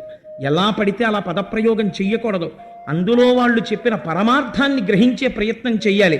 ఆయన అన్నారు, లక్షణవతులార లజ్జించి చెప్పరు కాని మీ మర్మముల్ కానపడి నను గొల్వ చింతించినారు నాచేతను సత్యంబు మీనోము సఫలమగును కడమ కూడగ కాచాయనీదేవి నోయంగ ఇటమీద రాత్రులందు నన్ను పొందగలరు నమ్మి పొండని హరుపలుక ఇంటులెల్ల భ్రాంతిదనిరి తపము పండెననుచు తత్పదాంభోజముల్ మానసించుకొనుచు మందకడకు అన్నారు పోతనగా. ఎంత గొప్ప పద్యం చూడండి. సీసన్ నిజంగా లక్షణవతులార లజ్జించి చెప్పరు కాని మీ మర్మముల్ కనపడి. ఓ లక్షణవతులారా, ఓ ఇంతులారా, ఓ స్త్రీలలారా, ఓ ముగ్ధలారా, మీరు చేసినటువంటి వ్రతం ఏమిటో నాకు అర్థమైంది. నేను కడమ కూడగా కాచాయనీదేవి నోయంగా, కాచాయనీదేవిని మీరు నోచినటువంటి నోము దేని కొరకు చేశారో ఆ ఫలితాన్ని మీకు నేను ఇచ్చేస్తున్నాను. ఎంత చిత్రమైన మాట అండి. ఎవరిని నోచారు, ఎవరిస్తున్నారు ఫలితం? కాచాయనీదేవిని నోము నోస్తే ఫలితాన్ని కృష్ణుడు ఇస్తున్నాడు. అలా ఎలా కుదురుతుంది అంటే, ఇద్దరు ఒకటే కనుక తెలుసుకో తత్వం. తత్వం తెలుసుకోకపోతే నీ ఎందు సంకుచితత్వం వచ్చేస్తుంది. నీకున్న భేదాలు చాలక ఈశ్వరుడు ఎందు కూడా భేదాలు పెట్టి నువ్వు ఎప్పటికి పైకెక్కుతావు? నువ్వు ఎక్కలేవు. ఏకస్త్వమేవ బహుధా భవభాసి లోకే నిశంకధీర్ వృషభకేతన మల్లినాథ శ్రీభ్రామరి ప్రియ సుఖాశ్రయ లోకనాథ శ్రీశైలశేఖర విభోతవ సుప్రభాతం అంటారు. స్వామి, ఉన్నదొక్కడవే, ఎన్ని రూపాలలోనో నువ్వు కనపడుతున్నావు. ఉన్న ఒక్క పదార్థము అనేకత్వముగా భాసిల్లుతోందయా, అలా చూడడంలో మేము సంతోషిస్తున్నాం అంటారు. అలా మీ అందరూ కడమ కూడగ కాచాయనీదేవి నోయంగ ఇట మీద రాత్రులందు నన్ను పొందగలరు. చాలా చిత్రమైన మాట. ఇదే రాసలీల. రేపు వస్తుంది. ఈ మాటకి వ్యాఖ్యానమే రేపు జరగబోయే రాసలీల. ఇవాళ స్వామి అభయం ఇచ్చారు. ఇక మీదట నుంచి మీరు చేసినటువంటి నోముకు ఫలితం ఇచ్చాను కాబట్టి రాత్రులందు మీరు నాతో రమిస్తారు. ఈ మాట చాలా పెడసరంగా, కర్కశంగా, కటువుగా ఉంటుంది. కానీ మీరు రేపు రాసలీల వినండి, అసలు ఈ మాటకు అర్థం ఏమిటో అర్థమవుతుంది. కానీ నేను ఇది పూర్తి చేయడానికి ఒక మాట చెప్పి పూర్తి చేస్తాను. రాత్రులందు అంటే ఏమిటో తెలుసా అండి? ఈ మాట శాస్త్రంలో ప్రతి చోట వాడతారు. మొన్న మహాశివరాత్రి నాడు కూడా మీకు నేను చెప్పాను. ఆపాతాళ నభస్థలంత భువన బ్రహ్మాండమా విస్ఫురత్ జ్యోతిస్ఫాటిక లింగ మౌళి విలసత్పూర్ణేందు వాక్తామృతై. అర్ధరాత్రి లింగోద్భవం, అర్ధరాత్రి కృష్ణోదయం. చీకటి అజ్ఞానమునకు గుర్తు. చీకటిలో ఈశ్వరుడితో క్రీడించడం అంటే జ్ఞానమును పొందుటకు గుర్తు. జ్ఞానులై మీరు మోక్షము వైపుకి నడుస్తారని గుర్తు. అందరూ చీకట్లో ఉంటే మీరు మాత్రం చీకట్లో నన్ను పొందుతారు. అంటే మీకు చీకటి లేదు, మీకు అజ్ఞానము నివృత్తి అయి ఈశ్వరుణ్ణి తెలుసుకుంటారు. అజ్ఞానము మీకు ఇస్తున్నాను. ఇది రేపు రాసలీలగా ఆవిష్కరిస్తారు పోతన గారు. మీరు విందురుగాని నిజంగాను అయ్య బాబోయ్ రమణి నయ్యనల్లతోటను రామానుజుడాట చూచి రాగిల్లి మనో రాముల మీద వియచ్చర రామలు మూర్చిల్లి పడిరి రాజమహేంద్ర అంటారు పోతన గారు రాసలీలకి. అద్భుతమైన రాసలీల. రేపు చెప్తాను రాసలీల. అందుచేత అటువంటి వరం ఇచ్చారు. ఇక మీద రాత్రులందు నన్ను పొందగలరు నమ్మి పొండని హరిపలుక ఇంతులెల్ల భ్రాంతి జనిరి తపము పండెననుచు తత్పదాంభోజముల్ మానసించుకొనుచు మందకడకు. ఎక్కడికి వెళ్ళారండి? మంద దగ్గరికి వెళ్ళారు, పశువుల దగ్గరికి. ఏమని నమ్మకంతో? కృష్ణుడు మాకు అభయం ఇచ్చాడు. ఇక నుంచి రాత్రులందు మేము కృష్ణుడితో ఆనందాన్ని అనుభవిస్తాం. కాబట్టి ఆయన మాకు భర్త అయ్యాడు. మేము ఈశ్వరుణ్ణి పొందాం. ఇప్పుడు ఏమండి అదేమిటండి మళ్ళీ పొందామని మాకు ఏమిటండి నమ్మకం, మాకేమైనా సర్టిఫికెట్ ఇస్తారా? ఇలా ఏం అడగలేదు. ఈశ్వరుడు గురించి తెలుసుకున్న తర్వాత కూడా అలాగే ఉంటాడంతే. పైకి మార్పు ఏం ఉండదు, లోపల మార్పు వస్తుంది. వాళ్ళందరూ నమ్మి మందకడకు పశువుల దగ్గరికి వెళ్ళారు. మంద అంటే పశువులతో కూడినది. మీరు ఇక్కడ ఒక విషయం బాగా జ్ఞాపకం పెట్టుకోండి. మందకడకు అంటే వాళ్ళు కేవలం ఆవుల దగ్గరికి దూడల దగ్గరికి వెళ్ళారని కాదు. పాశముల చేత కట్టబడిన ప్రతిదీ పశువే. ఇంట్లో ఉన్న భర్త కర్మపాశములతో కట్టబడ్డాడు, ఆయన పెద్ద పశువు. ఇంకో కొన్ని పాశాలతో భార్య కట్టబడింది, ఆవిడ సెకండ్ ర్యాంక్లో ఉన్న పశువు. పిల్లలకి కొన్ని పాశాలు, వాళ్ళు చిన్ని పశువులు, దూడ పశువులు. కాబట్టి ప్రతి చోట ఉన్నది పశువులు. ఈ పశువుల యొక్క పాశములను విడిపించగలిగిన వాడు ఎవడున్నాడో ఆవుని కట్టేస్తారు. విప్పడానికి ఎవరికి ఉంటుంది అధికారం? పక్కింటి ఆయన విప్పకూడదు, ఆ ఇంటి ఆయనే విప్పాలి ఆవుకి పాశం. అలా విప్పగలిగిన వాడే ఆ పశువులకు యజమాని. కృష్ణుడు ఎలా పశువుల్ని తోలాడో పశుపతి నామంతో శివుడు తోలాడు.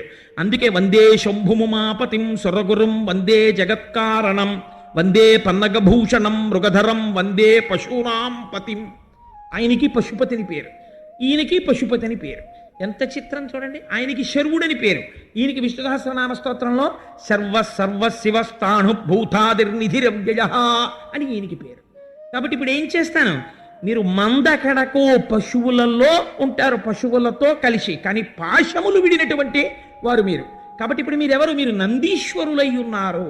నందయతీతి నందహ. మీ చూపెప్పుడు శివలింగం మీద ఉంటుంది, అంటే మీ చూపెప్పుడు నా మీద ఉంటుంది. చెయ్యడం మామూలుగా అందరితో కలిసి ఉన్నట్టుంటారు, కానీ ఆరాధన ఇక్కడ జరిగిపోతూ ఉంటుంది. ఎప్పుడు ధారాపాత్రలోంచి నీళ్లు పడిపోయినట్టు ఎప్పుడు నాయందే మనసు పెట్టుకుని మీరు అన్ని పనులు చేసేస్తుంటారు.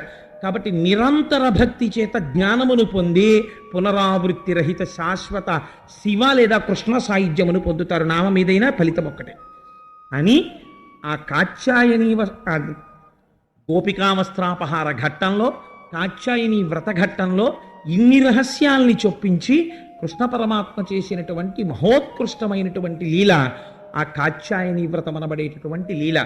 అందుకని ఈ లీల తెలుసుకుంటే మనం ప్రతినిత్యం పూజ చేసేటప్పుడు ఏం చెయ్యాలో మనకు అర్థమవుతుంది. అన్నిటికన్నా మనం ఎక్కడ జాగ్రత్తగా ఉండాలో అర్థమవుతుంది. మిగిలినది ఎలా చేసినా దోష నివారణ జరగాలంటే ఓం నిధనపతయే నమః, ఓం నిధనపతాంతికాయ నమః, ఓం ఊర్ధ్వాయ నమః, ఓం ఊర్ధ్వలింగాయ నమః అనేటప్పుడు నీ మనస్సు రంజిల్లిపోవాలి. అలా రంజిల్లిపోవాలంటే దానికి రెండు బాటలు ఉంటాయి. ఒకటి, విశ్వాసము చేత నామమును పట్టుకోవాలి అర్థం తెలియనప్పుడు. అర్థం తెలిసిందనుకోండి మీ మనస్సు తనంత తాను రంజిల్లిపోతుంది. ఎందుకనంటే ఊర్ధ్వాయ నమః అంటే మీకు అర్థమైందనుకోండి, మీకు తెలిసిపోతుంది దాని రహస్యం ఏమిటో తెలుస్తుంది. అంటే ఇప్పుడు నేను శివతత్వం శివమహాపురాణం కాదు కాబట్టి దాని జోలికి వెళ్ళను, కానీ మీకు అది భావగోచరం అవుతోంది అనుకోండి, ఓం ఊర్ధ్వాయ నమః అన్నప్పుడు మీకు ఆ భావం అంతా ద్యోతకం అవుతోంది అనుకోండి, మీరు పరమానందంతో పుష్పాన్ని తీసుకెళ్ళి శంకరుడి పాదాల మీద వేస్తారు. ఈ చెప్పిన నామం ఇక్కడ రంజిల్లుతూ వేస్తున్నారు కాబట్టి మీ పాపాలని దహిస్తుంది. లేదు, పెద్దలు చెప్పిన నామం అది, దానికి ఒక ఫలితం ఉన్నది అని మీరు నమ్మి సంతోషంతో ఓం నిధనపతయే నమః, ఓం కేశవాయ నమః అనగలిగారనుకోండి, అప్పుడు కూడా అంతే స్థాయిలో పనిచేస్తుంది. విశ్వాసము అంతే, తెలుసుకుని చెయ్యడము అంతే. తెలుసుకుని చేసి విశ్వాసం లేకపోతే మాత్రం పరిప్రమాదం. అన్నీ తెలుసు కానీ విశ్వాసం లేదు, జ్ఞాన కలునిలోని శారదయోలే, అప్పుడు ప్రమాదం. ఏమీ తెలియదు, విశ్వాసం ఉంది, తెలుసున్నవాడికి కన్నా గొప్పవాడేవాడు. ఇంకొక ఉదాహరణ చెప్తాను. రామకృష్ణ పరమహంస ఓ మాట అంటారు. వెనకటికి దక్షిణ సముద్రం దగ్గర ఒక భక్తుడు నిలబడి ఈ సముద్రాన్ని దాటి భారతదేశానికి వెళ్ళాలి, ఓడ వెళ్ళిపోయింది ఎలా అని కంగారు పడుతున్నాడు. అటుగా ఒక సిద్ధపురుషుడు వెళ్ళిపోతున్నాడు. ఏన్నైనా అలా కంగారు పడుతున్నావు అన్నాడు. ఏం లేదండి, సముద్రం మీద ఓడ వెళ్ళిపోయింది, ఎలా వెళ్ళాలో తెలియడం లేదు, మళ్ళీ రేపటి వరకు ఓడ లేదు, కంగారు పడుతున్నాను అన్నాడు. ఎందుకు కంగారు పడతావు, నువ్వేం బెంగ పెట్టుకోకు. నువ్వు కాగితం తీసి ఆయన ఏదో రాసి మడిచి చేతిలో పెట్టి ఇది చూడకు, విప్పి చూడకు, చూడకుండా చేత్తో పట్టుకొని ఈ సముద్రం మీద నడిచి వెళ్ళిపోవడం మొదలెట్టు, లేదా పరిగెత్తు, వెళ్ళిపోతావు, నువ్వు నీళ్లలో పడవు, వెళ్ళి అన్నాడు. అమ్మయ్యా, ఈ సిద్ధపురుషుడు అంటే మాటలు కాదు కదా, ఈయన ఇచ్చాడు కాబట్టి ఇది నన్ను రక్షించి తీరుతుంది, నేను మొలగననుకున్నాడు. అంతే, ఆ నీళ్ల మీద పరిగెత్తడం మొదలెట్టాడు. అందులో దిగిపోకుండా వెళ్ళిపోతున్నాడు ఆ నీళ్ల మీద పరిగెడుతూ. ఇంకా అంత దూరంలో సముద్రపు ఒడ్డు వచ్చింది. ఇప్పుడు ఆశ్చర్యం వేసింది, ఏమిట్రా ఇది, నీళ్ల మీద పరిగెత్తుకొచ్చాను, ఓడ కూడా దాటిపోయాను, ఇంతలా నన్ను నీటి మీద పరిగెత్తించిన ఇందులో ఉన్న రహస్యం ఏమిటి అనుకున్నాడు. ఓసారి చూడాలనుకున్నాడు అని ఆ కాగితం విప్పాడు. శ్రీరామ అనుంది. ఈ పేరా నన్ను పరిగెత్తించింది అన్నాడు. డుంబను విలిపాడు. విశ్వాసం పోయింది. The moment you lose the faith, the next moment you are drowned, కొట్టుకుపోయాడంతే. విశ్వాసం ఉన్నంతసేపు వాడు మహాజ్ఞానితో సమానమైపోయి కూర్చున్నాడు. విశ్వాసం పోకుండా నామం చెప్పగలిగితే జ్ఞానితో సమానం అయిపోతాం. అలా అయినా పర్వాలేదు, తెలుసుకుని రమించి చెప్పినా పర్వాలేదు. కాబట్టి ఈ రహస్యాన్ని మనకి ఆవిష్కరించినటువంటి లీల కాబట్టి ఆ కాత్యాయని వ్రత ఘట్టము పరమోత్కృష్టమైన ఘట్టము. తదనంతరము ఈశ్వరుడు చేసినటువంటి గొప్ప లీల దీన్ని గోవింద పట్టాభిషేకము అంటారు. దశమ స్కంధంలో అత్యంత విలువైనదై మధురాతి మధురమైన ఘట్టములలో గోవింద పట్టాభిషేకం ఒకటి. ఒకానొక నాడు నందుడు ఇతర ఉపనందుడు మొదలైనటువంటి పెద్దలు ఉండేవారు. వాళ్ళందరినీ కూర్చోపెట్టుకుని సమాలోచన చేస్తున్నాడు. కృష్ణ భగవానుడు ఒక విషయాన్ని తెలుసుకున్నాడు. ఒక 2-3 రోజుల క్రితం చతుర్ముఖ బ్రహ్మగారికి అహంకారం వచ్చింది. ఈ చిన్ని కృష్ణుడేమిటి, పిల్లల్ని బతికించడం ఏమిటి అనుకున్నాడు వఘాసురుడి నోట్లోకి వెళ్ళినప్పుడు. అలా ఇంద్రుడికి అహంకారం వచ్చింది. నా అంతవాణ్ణి నేను ఏమిటి, నాకేదో ఎవరో భగవంతుడేమిటి, పరబ్రహ్మం ఏమిటి, అధికారం ఇవ్వడం ఏమిటి, వర్షం కురిపించడం ఏమిటి, నేనే వర్షం కురిపించడానికి అధికారిని అని ఒక అహంకృతి ఆయనలో పొడసూపింది. ఇంద్రుడికి పాఠం చెప్పాలి అని అనుకున్నాడు పరమాత్మ. అందుకని ఒక లీల చెయ్యబోతున్నాడు. తన తండ్రి దగ్గరికి వెళ్ళాడు. పెద్దలందరూ కూర్చుని సమాలోచన చేస్తున్నారు. వాళ్ళ దగ్గరికి వెళ్ళి అన్నాడు, నాన్నగారు, పెద్దలైన వాళ్ళకి అరమరికలు ఉండవు కదా, వాళ్ళు ఏదైనా సరే ఒక మంచి విషయం అయినప్పుడు అది చిన్నవాళ్ళైనా పెద్దవాళ్ళైనా వాళ్ళకి చెప్పి వాళ్ళ సలహా తీసుకోవాలి అని అనుకుంటారు కదా. అందుకని నాన్నగారు మిమ్మల్ని అడుగుతున్నాను, నాకు చెప్పవచ్చు అని మీరు అనుకుంటే మీరు దేని గురించి ఆలోచన చేస్తున్నారో నాకు చెప్తారా అని అడిగాడు. అడిగితే నందుడు అన్నాడు, అయ్యో నాన్న, నీకు తప్పకుండా చెప్తాను రా, అది చెప్పడానికి పెద్ద విచిత్రం ఉంది, దా వచ్చి కూర్చో అని కూర్చోపెట్టి, మఖము చేయ వజ్రిమతి సంతసించును వజ్రి సంతసింప వానకురియు, వానకురిసి గసవు వసుమతిపై పెరుగు గసవు మేసి ధేను గణము బ్రతుకు అన్నాడు. ఎంత గొప్ప మాట చెప్పాడో చూడండి నందుడు. వజ్రి సంతసింప వానకురియు, మఖము చేయ మది సంతసించును. మనం యజ్ఞం చేస్తే ఆ యజ్ఞము చేత ఆరాధింపబడినటువంటి దేవేంద్రుడు ప్రీతి చెందుతాడు. ఆ దేవేంద్రుడు ప్రీతి చెందితే వర్షం కురిపిస్తాడు. వర్షం కురిస్తే గడ్డి పెరుగుతుంది. గడ్డి పెరిగితే మన పశువులు గడ్డి తింటాయి. బాగా గడ్డి తింటే ఎక్కువ పాలిస్తాయి. ఎక్కువ పాలిస్తే మనకు ఐశ్వర్యం వస్తుంది. అందుకని దీనికి అన్నిటికీ మూలం ఎక్కడుంది? ఇంద్రుడికి యజ్ఞం చేయడంలో ఉంది. ఆ యజ్ఞము చేత ప్రీతి పొంది ఇంద్రుడు వర్షం కురిపించాలి. అందుకని మేము ఇంద్రుడికి యజ్ఞం చేద్దాం అనుకుంటున్నాం. ప్రతి సంవత్సరం ఇలాంటి యజ్ఞం చేస్తాం. ఈ సంవత్సరం కూడా యజ్ఞం చేద్దాం అనుకుంటున్నాను రా అబ్బాయి అన్నారు. అంటే కృష్ణుడు ఇంద్రుడికి బుద్ధి చెప్పాలని కదా అనుకుంటున్నాడు. అందుకోసం కదా వచ్చాడు. ఆ సమయంలో ఆయన అన్నాడు, నాన్నగారు, నేను ఇలా చెప్పానని మీరు అనుకోవద్దు, ఇది యథార్థమని కాదు. కానీ కృష్ణుడు మాయ చేసి మాట్లాడుతున్నాడు తండ్రిని ఇంద్రుడికి బుద్ధి చెప్పడానికి. నాన్నగారు, ఎవరైనా సరే వారు ఆయా స్థితులకు ఎందుకు చేరుతారు? వారు చేసిన కర్మ వలన. ఒకడు చాలా బాగా పనిచేశాడు అనుకోండి, ఆయనకి తొందరగా ప్రమోషన్ ఇచ్చి ఓ మంచి పదవిలో కూర్చోబెడతారు. ఒక ఆయన చాలా పుణ్యం చేశాడు అనుకోండి, ఆయనకు గొప్ప ఐశ్వర్యం ఇస్తారు. ఎవడు చేసిన కర్మ వలన వాడికి గౌరవము కానీ సమాజములో ఒక సమున్నతమైనటువంటి స్థితి కానీ జన్మ కానీ కలుగుతోంది కదా. అలాంటప్పుడు ఎవరి యొక్క గొప్పతనానికి కానీ ఎవరి యొక్క పతనమునకు కానీ ఏది ఆధారం? వాళ్ళు చేసిన కర్మ. ఆ కర్మయే ఫలితాన్ని ఇస్తోంది. మనం ఇంత ఐశ్వర్యంలో ఉన్నామంటే మనకి ఐశ్వర్యం ఇస్తున్నది ఏది? మన కర్మ. ఏం చేస్తాం మనం? పశుపోషణం. పశువుల్ని పోషిస్తాం. మనకి పశువుల్ని పోషించుకోవడానికి గడ్డి ఇస్తున్నది ఏది? గోవర్ధనగిరి. ఈ కొండ మీద పశువులు మేస్తున్నాయి. మన కంటికి కనపడి మనకి ప్రతిరోజు గడ్డి ఇస్తున్నది గోవర్ధనగిరి. మీరేమో యజ్ఞం పట్టుకెళ్ళి కంటికి కనపడని ఇంద్రుడికి చేస్తానంటున్నారు. కంటికి కనపడే గోవర్ధనగిరికి చెయ్యాలా? కంటికి కనపడని ఇంద్రుడికి చెయ్యాలా? గోవర్ధనగిరికి చెయ్యాలి. అందుకని నాన్నగారు, ఇంద్రయాగం వద్దు, మనం గోవర్ధనగిరికి యాగం చేద్దాం అని. నందుడు ఆశ్చర్యపోయి అన్నాడు, ఈ పిల్లవాడే సామాన్యుడు కాడు, వీడు ఇప్పటిదాకా ఎన్నో గండాలు దాటినవాడు, పైగా ఆయన మాట్లాడేటప్పటికీ ఎవరూ కాదనలేరు, నమ్మేటట్టుగా ఉంటుంది. అందుకని అన్నాడు, నిజమేననుకో, కానీ ఏదైనా ఒక వ్రతం చేస్తే, ఒక యాగం చేస్తే దానికి ఒక కల్పం ఉంటుంది కదా, ఋషిప్రోక్తమై. మేము ఇంతకుముందు ఇంద్రుడికి యాగం చేశాం, మాకు తెలుసు మంత్రాలు విని. బ్రహ్మగారు ఉన్నారు, ఆయన్ని పిలిస్తే ప్రతి ఏడాది చేసినట్టే చేయించేస్తారు. కానీ నువ్వు ఇప్పుడు గోవర్ధనగిరి యాగం అంటున్నావు, దీనికి ఏమైనా ఉందా? పూజ ఎలా చేయాలో దానికి ఎవరైనా తెలుసున్న బ్రహ్మగారు ఉంటాడా? పిలిస్తే చేయిస్తాడా? నీకేమైనా తెలుసా అని అడిగాడు. అడిగితే కృష్ణుడు అన్నాడు, అబ్బెబ్బే నాన్నగారు భలేవారే, గోవర్ధనగిరికి యాగం అంటే ఏమిటనుకుంటున్నారు? పశువులకు, కొండకు, బ్రాహ్మణోత్తములకు మఖము చేయించుట మంచి బుద్ధి. ఇంద్రయాగంబునకేమేమి తెప్పింతు రవియల్ల తెప్పింపుడరసి మీరు పాయసము అపూపంబులు సైదపు పిండి వంటలు పప్పు బహురసాన్నంబులు వండపంపుడు హోమంబు చేయుడు అచలురై పూజ చేయుడచలమునకు మధుర పదార్థములు పెట్టింపుడు బ్రాహ్మణులకు అధమ చండాల శునక సంతతికి తగిన గసవులిండు భక్ష్యముల నిండు పశువులకు గసవులిండు. అంటే ఏంటి నాన్నగారు భలేవరే, ఇంద్రయాగానికి ఏమేం మీరు లిస్టు రాసుకునేవారో, పసుపు 100 గ్రాములు, కుంకం 200 గ్రాములు, వక్కలు 50 తమలపాకులు, 2 మోదలు, కొబ్బరికాయలు డజను, ఆ తర్వాత పప్పు ఇంత వండాలి, అన్నం ఇంత వండాలి, అప్పాలు ఇన్ని వండుకోవాలి, పాయసాలు ఇంత చెయ్యాలి అని మీరు ఉండేది కదా పూర్వం. అదేం చేస్తారో అవే వండుతారు దీనికి నాన్నగారు. గోవర్ధనగిరి యాగానికి కూడా తేడా ఏమిటో తెలుసా అండి? మీరు ఇవన్నీ పట్టుకెళ్ళి ఓం ఇంద్రాయ స్వాహ అంటూ అగ్నిహోత్రంలో పోసేవారు. దీనికి తేడా ఏంటంటే ఇలా పోయిరు.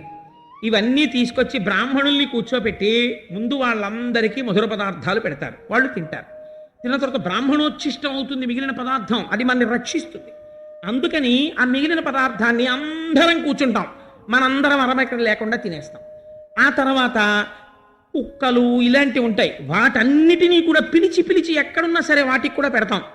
ఆ తర్వాత మన పశువులన్నింటికి మంచి గడ్డి జనప కట్టలు ఇవన్నీ పెడతాం, అవన్నీ తింటాయి. తిన్న తర్వాత కొన్ని కడవలతోటి పదార్థం పక్కన పెడతాం.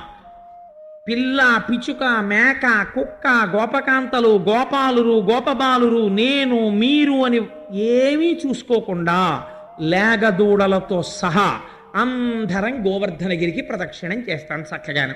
అరుణాచలానికి గిరి ప్రదక్షిణం చేసినట్టు గోవర్ధనగిరికి నాన్నగారు 20 కిలోమీటర్లు ఉంటుంది. నడవలేని వాళ్ళు ఆటోలు ఎక్కేయచ్చు. ఆటోలు ఎక్కేయచ్చు అంటే బళ్ళు ఎక్కేయచ్చు. బళ్ళు ఎక్కేసి కానీ ఉత్తినే కూర్చోకూడదు నాన్నగారండి, ముందే చెప్తున్నాను. ఎలా ఓం అరుణాచలాయ నమః అరుణాచలాయ నమః అంటూ పెడతారో అలా వీళ్ళు కూడా లోపల కూర్చుని వాళ్ళ ఇష్టదైవాన్ని ఎవరినైనా తలుచుకుంటూ పాటలు పాడుకుంటూ రావాలి. ఆవులు దూడలు అందరం చక్క ప్రదక్షిణం చేస్తాం.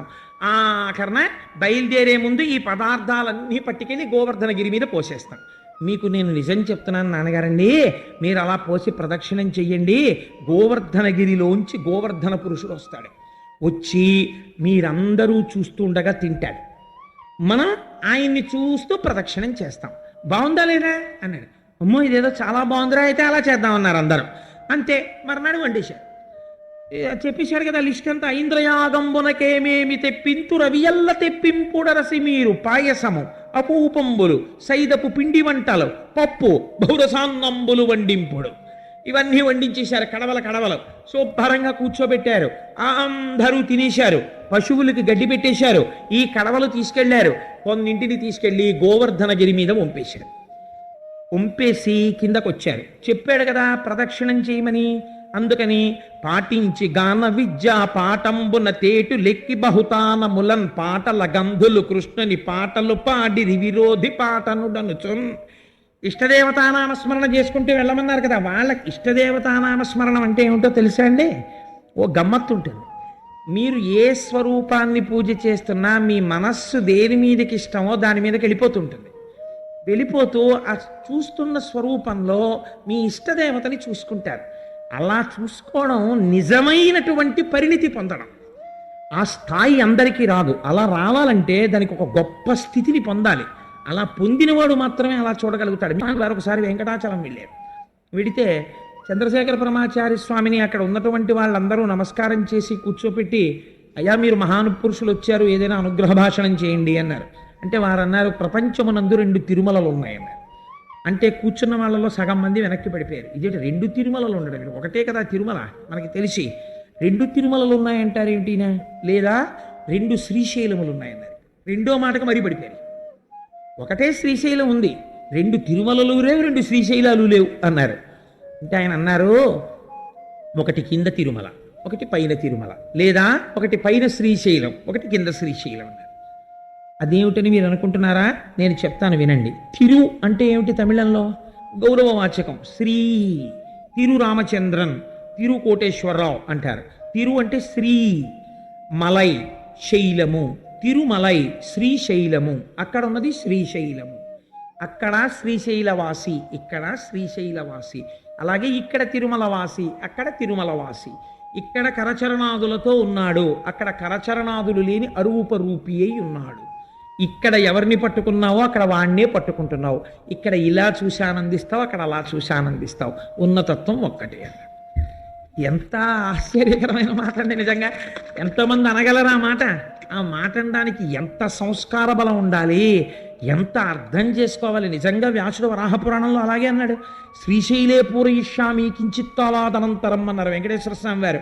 యశోదాదేవి అడిగితే కోరిక శ్రీశైలంలో పూర్తి చేస్తానమ్మా, నీ కోరిక అక్కడ చూద్దువు కానివి కళ్యాణం అన్నారు. పద్మావతి కళ్యాణం శ్రీశైలంలో జరిగింది. శ్రీశైలం అంటే వెంకటాచలం, తిరుమల. కాబట్టి పురాణంలో దాని పేరు శ్రీశైలం. కాబట్టి 2 శ్రీశైలాలు ఉన్నాయన్నారు. ఇక్కడ చూడగలిగిన వాడికి అంతటా ఒక ఈశ్వరుడే ఉంటాడు. ఇష్టదేవత అన్ని చోట్ల కనపడుతుంటారు. ఎన్ని జన్మలెత్తినా నాకు ఆ సాంబశివాశివుడే నా యొక్క ఆరాధ్య దైవము అని వెంటనే ఆ వెంకటేశ్వరుడే నా పరబ్రహ్మము, ఆయనే ఈయన. ఆ అనడంలో వెంకటేశ్వర స్వామి వారిని చూస్తే అమ్మో నేనైనా పొరపాటున వచ్చానేమోనని ఇలా వేళ్ళు విరుచుకోవడాలు ఏముండవు. ఈశ్వరుడే నా కట్టెదుట ఇలా కనపడుతున్నాడు ఇవాళ అని.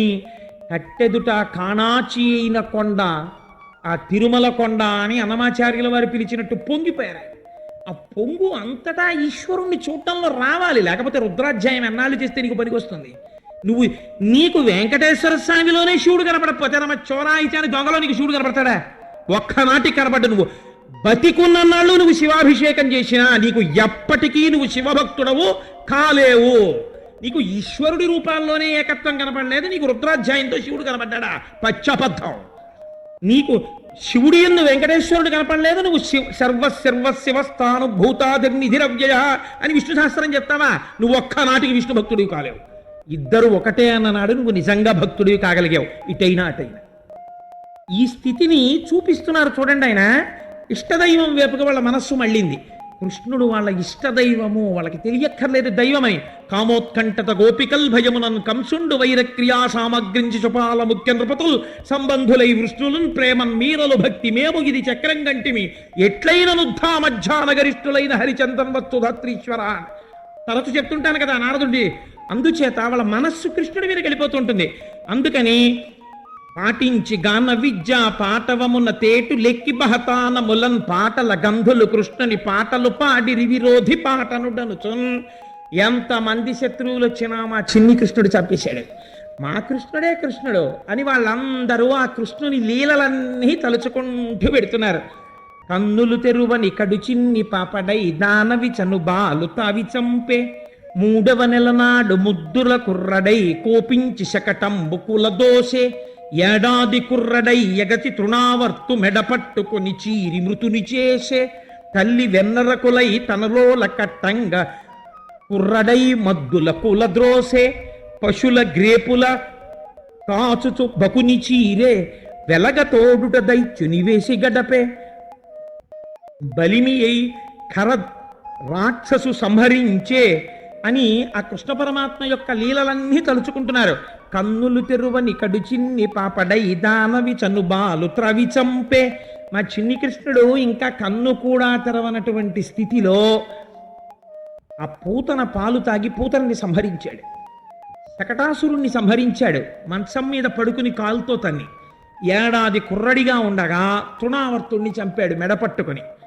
అలా పశువులతో కలిపి ఆడుకుంటూ పిల్లలతో కలిసి ఆడుకుంటూ ఆనాడు బకాసురుణ్ణి చంపాడు. వెలగ చెట్టు మీదకి ధేనుకాసురుణ్ణి వేసి వత్సాసురుణ్ణి వేసి సంహరించాడు అని ఆ కృష్ణుడి యొక్క లీలలన్నీ తలుచుకుంటూ వాళ్ళు ప్రదక్షిణం చేస్తున్నారు. ఇప్పుడు వాళ్ళ ఇష్టదైవం ఎవరైపోయినట్టు? కృష్ణుడు అయిపోయినట్టే. కాబట్టి కృష్ణలీలలు తలుచుకుంటూ వాళ్ళు ప్రదక్షిణం చేస్తున్నారు. ఆయన ఏం చెప్పాడు ప్రదక్షిణం చేసేటప్పుడు? ఆవులు దూడలు ఎద్దులు కూడా ప్రదక్షిణం చెయ్యాలన్నాడు. కాబట్టి పొగరెక్కిన మూపురములు తెగగలవాలములు శైల దేహంబులు భూ గగనములు మిండు రంకెలు మిగుల మెరసి ధేను గణము మెల్లన నడిచెన్. ఆ ఆడవాళ్ళందరూ చక్క బళ్ళల్లో కూర్చున్నారు. ఆ బళ్ళు ప్రదక్షిణం చేస్తుంటే అందులో కూర్చుని కృష్ణుని మీద పాటలు పాడుకుంటున్నారు. గోపాల బాలురందరూ కృష్ణుడితో కలిసి ఆడుకుంటూ కృష్ణుడితో నడుస్తూ బలరామకృష్ణులతో వెడుతున్నారు. పెద్దలైనటువంటి నందుడు మొదలైనటువంటి వాళ్ళందరూ ముందు నమస్కారం పెట్టుకుంటూ ఆ గోవర్ధనగిరికి నమస్కారం చేస్తూ వాళ్ళు ప్రదక్షిణం చేస్తున్నారు. ఈ వెనకాతల పెద్ద పెద్ద ఎద్దులు, ఆవులు, దూడలు ఇవన్నీ ప్రదక్షిణం చేస్తున్నాయి. పొగరెక్కిన మూపురములో అవి నడుస్తుంటేట, ఎద్దు నడుస్తుంటే చాలా గమ్మత్తుగా ఉంటుంది. దాని మూపురం ఇంత ఉంటుంది. అది శివలింగంలా ఉండి అది నడుస్తుంటే ఇలా ఇలా ఇలా ఇలా ఉంటుంది. ఆవుకి ఉండేటటువంటి చాలా గొప్ప విషయాలు రెండు. ఆవు లేదా ఎద్దు నడుస్తున్నప్పుడు దాని మూపురం ఊగడం గమ్మత్తుగా ఉంటుంది. రెండు, ఎద్దు చాలా వేగంగా పరిగెడుతోంది అనుకోండి, 4 కాళ్ళు 2 కాళ్ళల్లా కనపడతాయి. దాని గురించి పోతన గారు పద్యాలు ఇచ్చారండి భాగవతంలో. ఎంత అందంగా ఉంటాయో. కృష్ణుడు పిలిచినప్పుడు పరిగెడతాయి. పరిగెడుతున్నప్పుడు ముందు 2 కాళ్ళు ఎత్తి వెనక 2 కాళ్ళని కలిపేస్తాయి. కలిపేసి ముందు 2 కాళ్ళు ఎత్తితే అప్పుడు 2 కాళ్ళ అన్నట్టు కనపడుతుంది. అలా పరిగెడతాయి ఎద్దులు.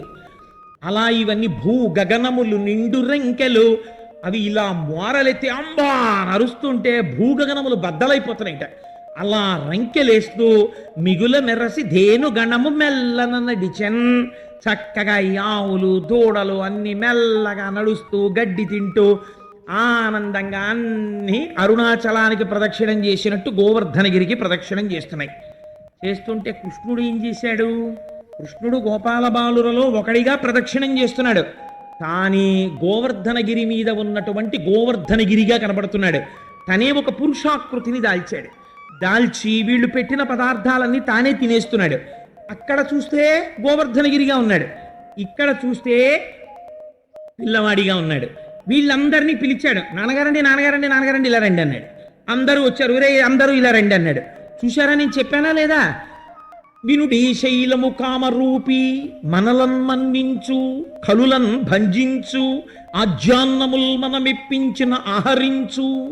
చూశారా నాన్నగారు, నేను చెప్తే ఏదో అనుకున్నారు మీరు? అదిగో వినుడి శైలము కామరూపి.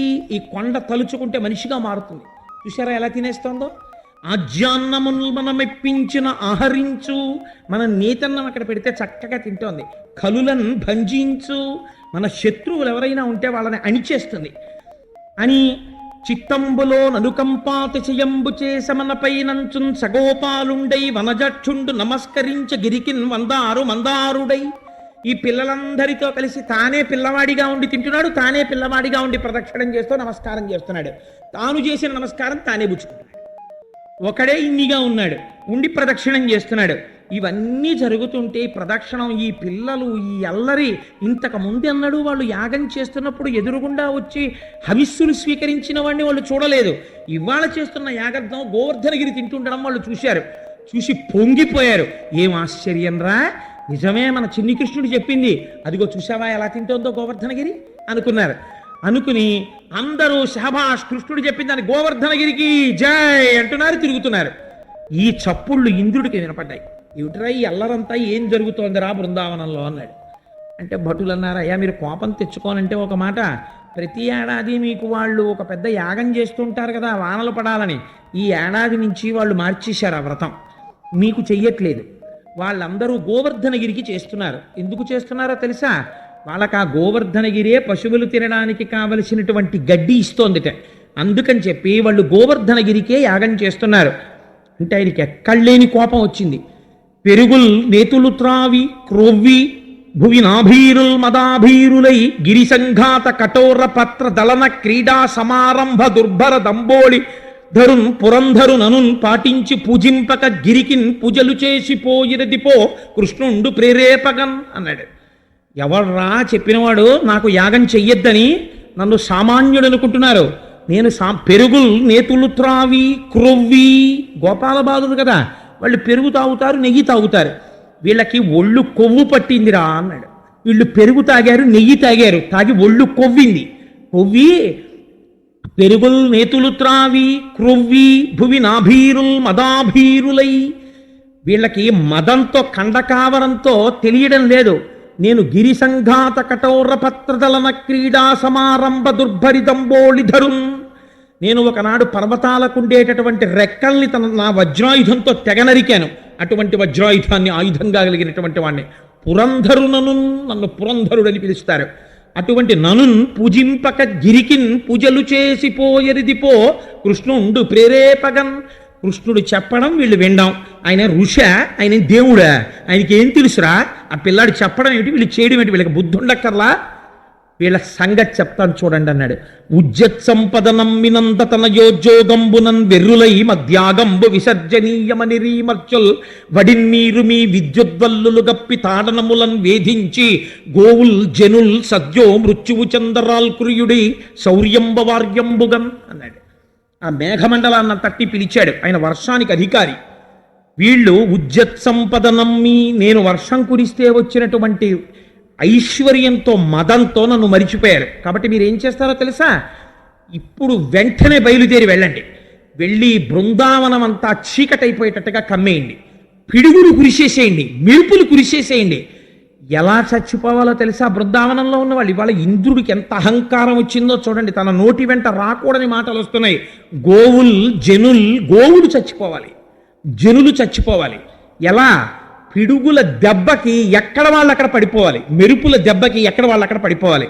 అలా మెరవండి, అలా పిడుగులు పడండి. భూమికి ఆకాశానికి తేడా తెలియకూడదు, అంతంత వడగళ్ళు పడాలి. ఏనుగు తొండాలంతంతలా ఉద్ధారాలు పడిపోవాలి. భూమి అంతా జలంతో నిండిపోవాలి. ప్రాణులన్నీ అందులో కొట్టుకుపోవాలి. నేను చూసి సంతోషించాలి. నేను ఐరావతవికి వజ్రాయుధం పట్టుకుని వెనకాతలు వస్తాను, మీరు వెళ్ళండి అన్నాడు. ఆయన ఆజ్ఞ ఇచ్చాడంతే వాళ్ళు గిరి ప్రదక్షిణం పూర్తి చేసుకుని వచ్చారు. ఈ ఆవులు దూడలు ఇవేవి ఇంకా ఇంటికి వెళ్ళలేదు. ఈలోగానే బృందావనం అంతా గాఢాంధకారం అయిపోయింది, మబ్బులు వచ్చేసాయి.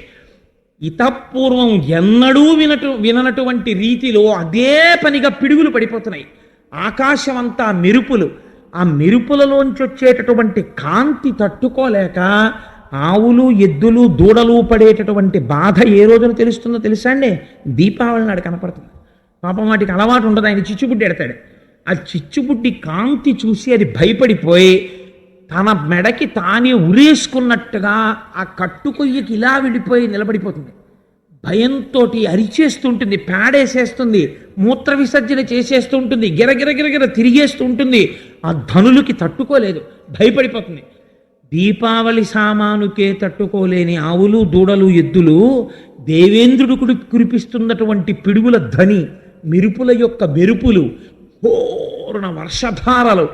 ఆ రోజున పోతనగారు వర్ణించారు. నిజంగా గజ్జలో ఎద్దులు సాధారణంగా వాటికి ఆనందం కలిగినా దేన్నైనా చూసి సంతోషించిన మోరలెత్తి ఆ ముక్కు కన్నాలు కనపడేటట్టు కింది పళ్ళు కనపడేటట్టు ఆ ముట్టి పైకెత్తుతాయి. ఇలాగా అవి ఇలా తలలు దించేసుకుని ఇలా గంగడోళ్ళు ఆలిస్తూ మెళ్ళో గంటలు గణ గణ గణ గణ మోగుతుంటే ఆ మెరుపుల కాంతి చూడలేక, పిడుగుల ధ్వని వినలేక, ఆ నీటి వడగళ్ళ దెబ్బలు తినలేక ఎక్కడివక్కడ కూలబడిపోయాట. ఆవులు పడిపోయాయి, దూడలు పడిపోయాయి. విశ్వాసం అన్న మాటకి అర్థం ఏమిటో ఇప్పుడు బయటకు వస్తుంది. వీళ్ళు ఏమనాలండి ఇప్పుడు? వెంటనే వెళ్ళి, కృష్ణ ఇన్నాళ్ల నుంచి హాయిగా ఇంద్రయాగం చేశాం, ఎందుకు వచ్చిన పెద్దరికం? తీసేసి గోవర్ధన యాగం పెట్టావు. గిరి ప్రదక్షిణం చేసి రాగానే బెడిసి కొట్టేసింది. చూసావా ఎంత వాన?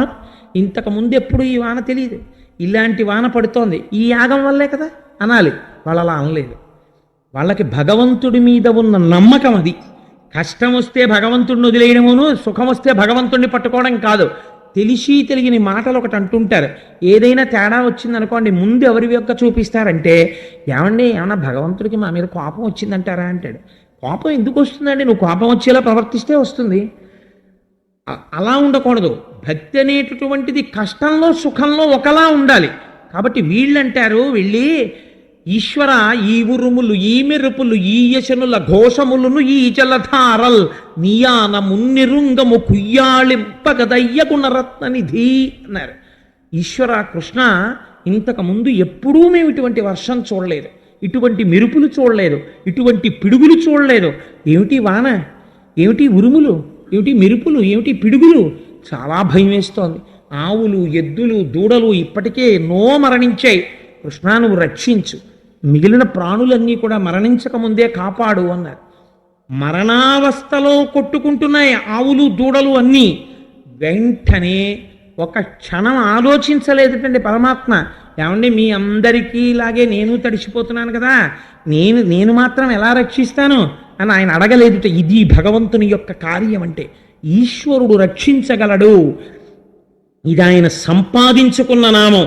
బాలుండాడుచునాతపత్రమని సంభావించి పూగొత్తి కెంగేలందాల్చిన లీలలే నగవుతో కృష్ణుండు తానం మహాశైలం మున్వలకేల దాల్చి విపుల ఛత్రమ్ముగా పట్టే తద్భీలభ్రచ్యుత దుశ్శిలాచకిత గోపీ గోప గోపంక్తికిన్.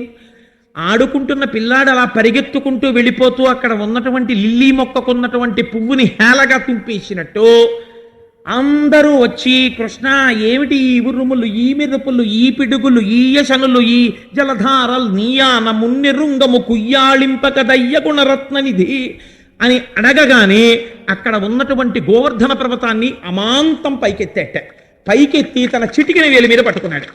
ఎలా అంటే, బాలుండాడుచునాతపత్రమని సంభావించి పూగుత్తి కింగేలం దాల్చిన లీలలే నగవుతో బాలుండు చిరునవ్వు నవ్వుతూ ఏమీ కష్టపడకుండా తానం మహాశైలమ్మున్ వలకేల దల్చి విపుల ఛత్రమ్ముగా పట్టే, ఒక పెద్ద గొడుగు పట్టినట్టు పట్టేట. విపుల ఛత్రమ్ముగా పట్టే తద్భీలాభ్రచ్యుత దుశ్శిలాచకిత గోపీ గోప గోపంక్తికిన్. ఆవులు, దూడలు, ఎద్దులు, గోపకాంతలు, గోపాలబాలురు, గోపకులు అందరూ ఆ గోవర్ధనగిరి కిందకి వచ్చేసారు. హాయిగా గోవర్ధనగిరి ఎత్తి పట్టుకున్నాడు. అందరూ దాని కింద నించున్నారు. పోతన గారంటారు, ఇంద్రుడికేం తెలుసు ఇవాళ వాళ్ళు అనుభవిస్తున్న భాగ్యం ఏమిటో. హరిదోర్దండము కామ గుబ్బ శిఖరం బాలంబి ముక్తావళుల్ బరకంజారెడుతోయ బిందువులు గోపాలంగ నాపాంగ హాసరుచుల్ రత్త చియంబుకాక అచిల ఛత్రమ్ము శోభిల్య తద్గిరిబిద్దుర్మత భంజియై జలధిరక్లిన్న ప్రజారంజియై. ఆ గొడుగు పట్టుకున్నటువంటి గోవర్ధనగిరి అనబడేటటువంటి గొడుగుకి సాక్షాత్ శ్రీమన్నారాయణుడి యొక్క చిటికిన వేలు కర్ర, ఆయన యొక్క భుజము యొక్క మూపురమే దానికి ఉన్నటువంటి ఆ వంకి తిరిగినటువంటి ఆ మూపు, దానికి అన్ని వేపుల నుంచి జాలువారుతున్నటువంటి నీటి ధారలే ముత్యాలతో కట్టినటువంటి అలంకారాలు. ఈ లోపల నిలబడి మమ్మల్ని ఇంద్రుడు ఏం చేస్తాడని నవ్వుతున్న గోపకాంతలమ్మ నోళ్లలోంచి వస్తున్నటువంటి కాంతులు, అక్కడ పట్టినటువంటి రత్నదీపాలు, రత్న నీరాజనాలు, ఇంతమంది ఆనందంగా ఆవులు, దూడలు, గోపాలురు, గోపకాంతలు హాయిగా చలేస్తుంటే కృష్ణుడికి దగ్గరగా ఆయన పాదాల దగ్గర నిలబడితే 7 రాత్రులు 7 పగళ్ళు తన చూపులతో పోషించాడు పరమాత్మ 7 ఏళ్ల వయస్సులో. పట్టుకుంటే అలా నిలబడితే కొంతమంది భయపడ్డారు. బాలుండీతడు కొండదొడ్డది మహాభారంబు కొండదొడ్డది మహాభారంబు శైరింపగాజాలండోజని దీని కింద నిలువంచింతింపగా బోలది శైలాంబోనిధి జంతు సంయుత ధరా చక్రంబు పైబడ్డ నాకేలల్లాడదు బంధులార నిలుడి క్రిందన్ ప్రమోదంబునన్ ప్రతిజ్ఞ చేశాడు ఆ రోజున. బాలుండీతడు, వీడు చిన్నపిల్లాడు, కొండదొడ్డది పెద్ద గోవర్ధనగిరి పట్టుకున్నాడు. ఏమో తొందరపడి లోపలికెడితే పిల్లాడు వదిలేస్తే ప్రమాదం వస్తుందేమో అని బయట నించుంటున్నారేమో. బంధువులారా నన్ను నమ్మండి, ఆయన కర్మండే బంధువులారా అని పిలవవలసినటువంటి అవసరం. బంధువులారా అని పిలుస్తున్నాడు. బాలుండీతడు కొండదొడ్డది మహాభారంబు సైరింపగా జాలండోయని దీని కింద నిలువన్ చింతింపగా బోలదు. అలా బెంగ పెట్టుకోకండి. ఈ శైలాంబోనిది జంతు సంయుత ధరా చక్రంబు పైబడ్డ నాకేలల్లాడదు. ఈ సమస్త బ్రహ్మాండములు వచ్చి ఈ గోవర్ధనగిరి మీద పడిపోయినా సరే ఈ కొండ కదలదు. మీకు రక్ష నేను చెప్తున్నాను. వచ్చి కొండ కింద చేరండి, మిమ్మల్ని నేను రక్షిస్తానన్నాడు. అందరూ వచ్చి కొండ కింద చేరారు. వర్షపు చుక్క పడలేదు, ఒక ఆవు తడవలేదు. హాయిగా పడుకున్నాయి, తిన్నాయి. గడ్డి తినలేదు, వంట చేసుకోలేదు, ఒక వంట వండుకోలేదు. తీర్థయాత్రకు వెళ్ళేసి ఇంటికి తిరిగి వచ్చేసే ముందు ఆడవాళ్ళు అంటారు, మళ్ళీ మేము మా వంటిల్లు మొదలు. అలా 7 రోజులు వంట చెయ్యక్కర్లేదు, పెట్టక్కర్లేదు. అందరినీ ఎలా పోషించాడు. వక్త్రలక్ష్మీ పరివాహ చలన్మీ నభలోచన మీనాక్షి తత్వంతో పోషించాడు ఆయన. రోజున చాప పిల్లల్ని చాప తను కన దృష్టితో ఎలా పోషిస్తుందో అలా 7 రాత్రులు 7 పగళ్ళు తన చూపులతో పరమాత్మ పోషించాడు. 7 రాత్రులు 7 పగళ్ళు అయిపోయిన తర్వాత ఇంద్రుడు చూశాడు. ఏరా ఎంతమంది పడిపోయారన్నాడు. నీ మొహం ఒక్కడ పడలేదు. ఏమైందన్నారు. ఏమైంది ఏమిటా? నువ్వు కృష్ణుడు ఎందుకు పనికి వస్తాడు? ఉజ్జత్ సంపదనం వినంద తనయోద్యోగంబునైన్ వెర్రులై అన్నావే, వాడు గోవర్ధనగిరి ఎత్తి పట్టుకున్నాడు. 7 రాత్రులు 7 పగళ్ళు మా దగ్గర ఉన్న స్టాక్ అంతా అయిపోయింది. అన్ని పిడుగులు వేసాం, అన్ని ఉరుములు ఉరిమాం. అన్ని పిడుగుల కన్నా పెద్ద పిడుగులో వాడున్నాడు. నీలతోజద మధ్యస్థ విద్యుల్లేకే భువాస్వర. పోని వాళ్ళు ఏడవకపోతే పీడాపోయారు. వాళ్ళు ఎంత సంతోషంగా ఉన్నారో. అన్ని కుటుంబాల వాళ్ళు ఓ చోటే చేరిపోయి సుఖంగా అదో చిన్న బృందావనం అయిపోయింది గోవర్ధనగిరి కింద. హాయిగా ఆయన్ని చూస్తూ కూర్చున్నారు. వాళ్ళకి చిత్రం ఏంటంటే వంట అక్కర్లేదు, తిండి అక్కర్లేదు. రోజు కన్నా బీ కాంప్లెక్స్ న్యూరోబియాన్ చేసుకున్న వాళ్ళలా ఉన్నారు. ఇప్పుడు బయటకు వస్తే ఇది అంటారన్నారు. ఇంద్రుడు చూసి అన్నాడు, ఒరే నాకు ఏదో తేడాగా అనిపిస్తోంది, ఆపేయండి. వాళ్ళు వర్షం ఆగిపోయింది. ఆగిపోయిన తర్వాత అనుమానం వచ్చింది, ఇది నిజంగా పిల్లాడు గోవర్ధనగిరి ఎత్తాడా? ఇంత చిన్న పిల్లాడు ఏమిటి గోవర్ధనగిరి ఎత్తడం ఏమిటి? 7 రాత్రులు పట్టడం ఏమిటి? 7 పగళ్ళు పట్టడం ఏమిటి? వీళ్ళందరూ వెళ్ళి దాని కింద చేరడం ఏమిటి? ఇది నిజమా? లేకపోతే ఆ పిల్లాడి రూపంలో పరబ్రహ్మ ఉన్నాడా? నా పదవి ఎగిరిపోతుంది ఇప్పుడని భయం వేసి దగ్గరకు వచ్చాడు. దగ్గరకు వస్తే చూసేటప్పటికీ ఒక్కసారి మహానుభావుడు దర్శనమిచ్చాడు. జలధరదేహు నాజాను చతుర్బాహు సరసీరుహక్షు విశాలవక్షు జారు గదా శంఖచక్ర పద్మ విలాసు కంఠ కౌస్తుభమణి కాంతిభాను కమనీయ కటిసూత్ర కంకణ కేయూర శ్రీవత్సలాంచనాంచిత విహారు హైమోర్ధపుండ్రమజహన్మకుటం సునాసం మందస్మితం కరకుండల చారుగండం బింబాధరం బహుళ దీర్ఘ కృపాకటాక్షం. దర్శనమిచ్చేటప్పటికీ నన్ను గన్న తండ్రి పరబ్రహ్మమా, ఎంత పొరపాటైపోయిందయ్యా మహానుభావ. సమస్త బ్రహ్మాండములను సృష్టించి నిర్వహించి లయం చేసేటటువంటి నీవు నాకు అధికారం ఇస్తే ఆ అధికారంతో నేను వర్షం కురిపిస్తున్నానని మర్చిపోయి నా అంత వాణ్ణి నేను అనుకున్నాను. అహంకారానికి పోయాను. నా అహంకారం తీసేయడానికి గోవర్ధనోద్ధరణం చేశావని గుర్తించలేకపోయాను. ఈశ్వరా క్షమించు. నా వింటి వెర్రివారిని శ్రీవల్లభ నీవు శాస్తి చేసితివే నిన్ కావరము మాని పెద్దల తోవల జరిగెదరు బుద్ధితోడుతనీషా అన్నాడు. ఎంత క్షమార్పణ చెప్పాడో చూడండి. నా వంటి వెర్రివారిని, మదమెక్కి వెర్రితో ఉన్నటువంటి నాలాంటి వాళ్ళని, నా అంత గొప్పవాడు లేడనుకున్నవాణ్ణి శ్రీవల్లభ నీవు శాస్తి చేసితివే నిన్. శ్రీవల్లభ లక్ష్మీదేవి భర్త అయిన శ్రీమన్నారాయణుడా, నువ్వు నాకు శాస్తి చేస్తే నాకు తెలిసొచ్చింది. కావరము మాని పెద్దల తోవలదరి గెదరు బుద్ధితోడుతనీషా. ఇప్పుడు నా కండ కావరం తగ్గిపోయింది. ఇప్పుడు నేను విభుదులతో కలిసి తిరుగుతాను. నాకు ఉన్న అహంకారం పోయిందన్నాడు. అంటే కృష్ణ పరమాత్మ అన్నారు, నాయాజ్ఞ చేయుచుండుము నీయధికారంబు నందు నిలువు సురేంద్ర శ్రీయుతుట వైమదింపకు శ్రేయమ్ములు కలిగి పొమ్ము సితకరిగమన. ఏనుగు నడిచినట్టు నడిచేవాడా? ఈశ్వరుడి దగ్గర ఉన్న గొప్ప గుణం ఏమిటో తెలుసా అండి? ఈశ్వరుడికి, ఈశ్వరుణ్ణి నమ్మిన వాడికి కూడా ఉండే గుణం. అయ్యా స్వామి రక్షించు అనగానే పాహి అనేటప్పటికీ వాళ్ళు వెంటనే రక్షణ చేస్తారు. ఈశ్వర అజ్ఞానం మన్నించు. అందుకే మనం ఏం చేసినా శరణాగతితో పూర్తి చేస్తాం, శరణాగతితో పూర్తి చేస్తాం. అజ్ఞానినామయా దోషాన శేషాన్ విహితాన్ హరే క్షమస్వత్వం క్షమస్వత్వం శేషశైల శిఖామణి అంటాం. లేకపోతే శరణం తరుణిందు శేఖర శరణం మే గిరిరాజ కన్యక శరణం పునరేవతావుభౌ శరణం నాణ్యదుపైమి దైవతం అంటాం. చెప్పి ఆ శరణాగతి చేసి పూర్తి చేస్తాం. అందుచేత ఎప్పుడైతే ఈ మాట చెప్పాడో, సరే నీ తప్పును అంగీకరించావు కాబట్టి నువ్వు ఇంద్ర పదవిలోనే ఉండు, కానీ నా అంతటి వాడను నేనని అహంకరించకు. నీ పైన ఉన్నవాడు, నీ యందు అంతర్యామిగా ఉన్నవాడు నీకు అధికారం ఇస్తే నువ్వు వర్షం కురిపించావు తప్ప నీ అంత నీకుగా ఈ అధికారం లేదు. నేను ఇచ్చాను కాబట్టి నువ్వు దాన్ని పొందగలిగావని జ్ఞాపకం పెట్టుకో.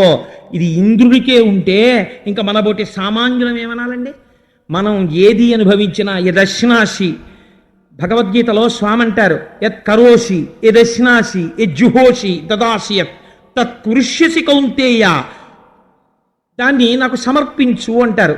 యత్ కరోసి నువ్వు ఏది చేసినా, యదశ్నాసి నువ్వు ఏది తిన్నా, లేకపోతే యత్ తపస్యసి కౌంతేయ నువ్వు ఏ తపస్సు చేసినా తత్కురుష్వమదర్పణం దాన్ని నాకు ధారపోసేసి. ఎందుకని? నువ్వు చేస్తున్నది నువ్వు చేసింది కాదు, నీలో శక్తి రూపుడనై ఉండి నేను చేయించాను. కాబట్టి 7 రాత్రులు 7 పగళ్ళు మోశాడు. మోస్తే ఆశ్చర్యకరమైన సంఘటన ఏం జరిగిందో తెలుసా అండి? కామధేను స్వర్గలోకంలోంచి పరుగున వచ్చింది. వచ్చి, ఈశ్వర నోరున్న మనుష్యులు కష్టం వస్తే ఎక్కడైనా దాక్కుంటారు, ఎక్కడికైనా వెళ్ళి రక్షణ పొందుతారు. కానీ నోరు లేనటువంటి జీవాలు, మా ఆవులు, మా దూడలు, మా ఎద్దులు, వర్షం వస్తే బయట కట్టేస్తారు, వాళ్ళు ఇళ్లలో పడుకుంటారు. కానీ నువ్వు జగద్భర్తవు, జగన్నాథుడవు, విశ్వేశ్వరుడవు, నీకు తెలుసు మా కష్టం. అందుకని గోవులను కాపాడావు. ఇవాళ మా వాళ్ళందరూ మరణించకుండా కాపాడావు. కాబట్టి ఈశ్వర, ఆవుల్ని కాపాడిన మహాత్ముడవు కనుక నీవు కాపాడి గెలుచుకున్నావు. మేము బిరిదిచ్చి పిలవట్లేదు, నువ్వు గెలుచుకున్న నామం కనుక గోవులను కాపాడిన గోవిందా నమస్కారం అంటే సురభక్షీరములన్ సురద్విప మహాశుండాల తానీత నిర్జర గంగాంబువులన్ నిలింప జననీ సన్మౌని సంఘంబుతో సురనాథుండభిషిక్తు చేసి పలికెన్ సొంపార గోవిందుండంచు రణాక్రాంత విపక్షు తోయజ జలాక్షున్ సాధు సంరక్షణం. పొంగిపోయారు పోతన గారు. వెంటనే ఆ సురభిక్షీరములన్ కామధేనువు తన పాలు తాను వర్షించిందిట. వర్షించి బంగారు కలశలలోకి పట్టిందిట. ఐరావతం పరుగు పరుగున వెళ్ళి ఆకాశగంగలో ఉన్నటువంటి నీళ్లని పట్టుకొచ్చిందిట. శంకరాచార్యులు వారు అంటారే, దిగ్గస్థిభిక్కనక కుంభముఖావ సృష్ట స్వర్వాహిని విమలచారు జలప్లుతాంగీం ప్రాతర్నమామి జగతాం జననీమశేష లోకాధినాథ గృహిణీం అమృతాబ్ధిపుత్రీం అన్నట్టుగా బంగారు కలశాలతో ఐరావతం పట్టుకొచ్చిందిట.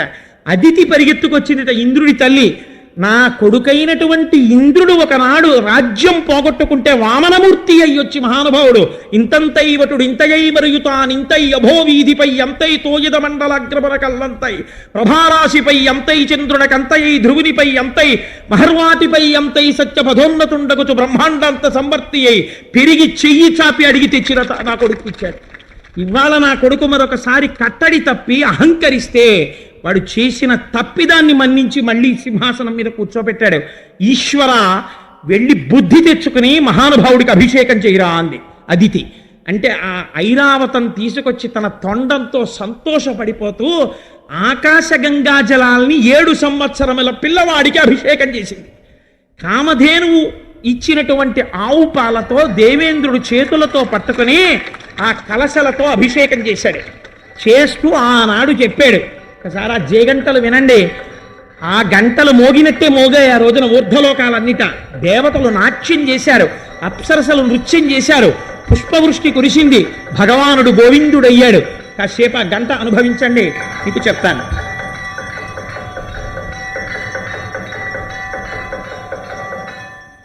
సురభిక్షీరములన్ సురద్విప మహాశుండాల తానీత నిర్జర గంగాంబువలన్ నిలింప జననీ సన్మౌని సంఘంబుతో సురనాథుండభిషిక్తు చేసి పలికెన్ సొంపార గోవిందుండంచు.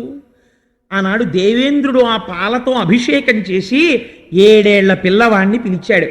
గోవిందా అని పిలిచాట, సొంపార. అలా పిలిస్తే గోవిందుండంచు. ఈశ్వరుడికి ఎన్నో పేర్లున్నాయి. అన్ని పేర్లలో ఆయనకి చాలా ఇష్టమైన పేరు ఏదోటో తెలుసా అండి? 7 రాత్రులు 7 పగళ్ళు వీళ్ళ కోసమని కొండెత్తి పట్టుకున్నాను.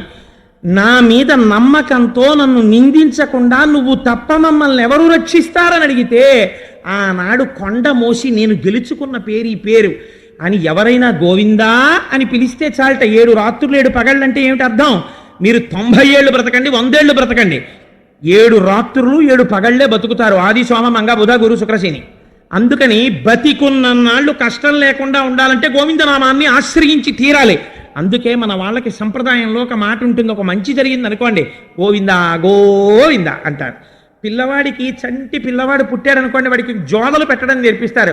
ఏది నాన్న గోవింద కొట్టు గోవింద కొట్టు గోవింద కొట్టు గోవిందా గోవిందా అని వాడి గుప్పిళ్ళు పట్టుకుని తల మీద పెట్టి గోవిందా గోవిందా అనిపిస్తారు. ఆఖరికి వాడి తలనీలాలు 7 కొండల వాడికి ఇచ్చేస్తూ గోవింద చెప్పు నాన్న గోవింద చెప్పు గోవిందా గోవిందా గోవిందా గోవిందా అంటూ తలనీలాలు ఇచ్చేస్తారు.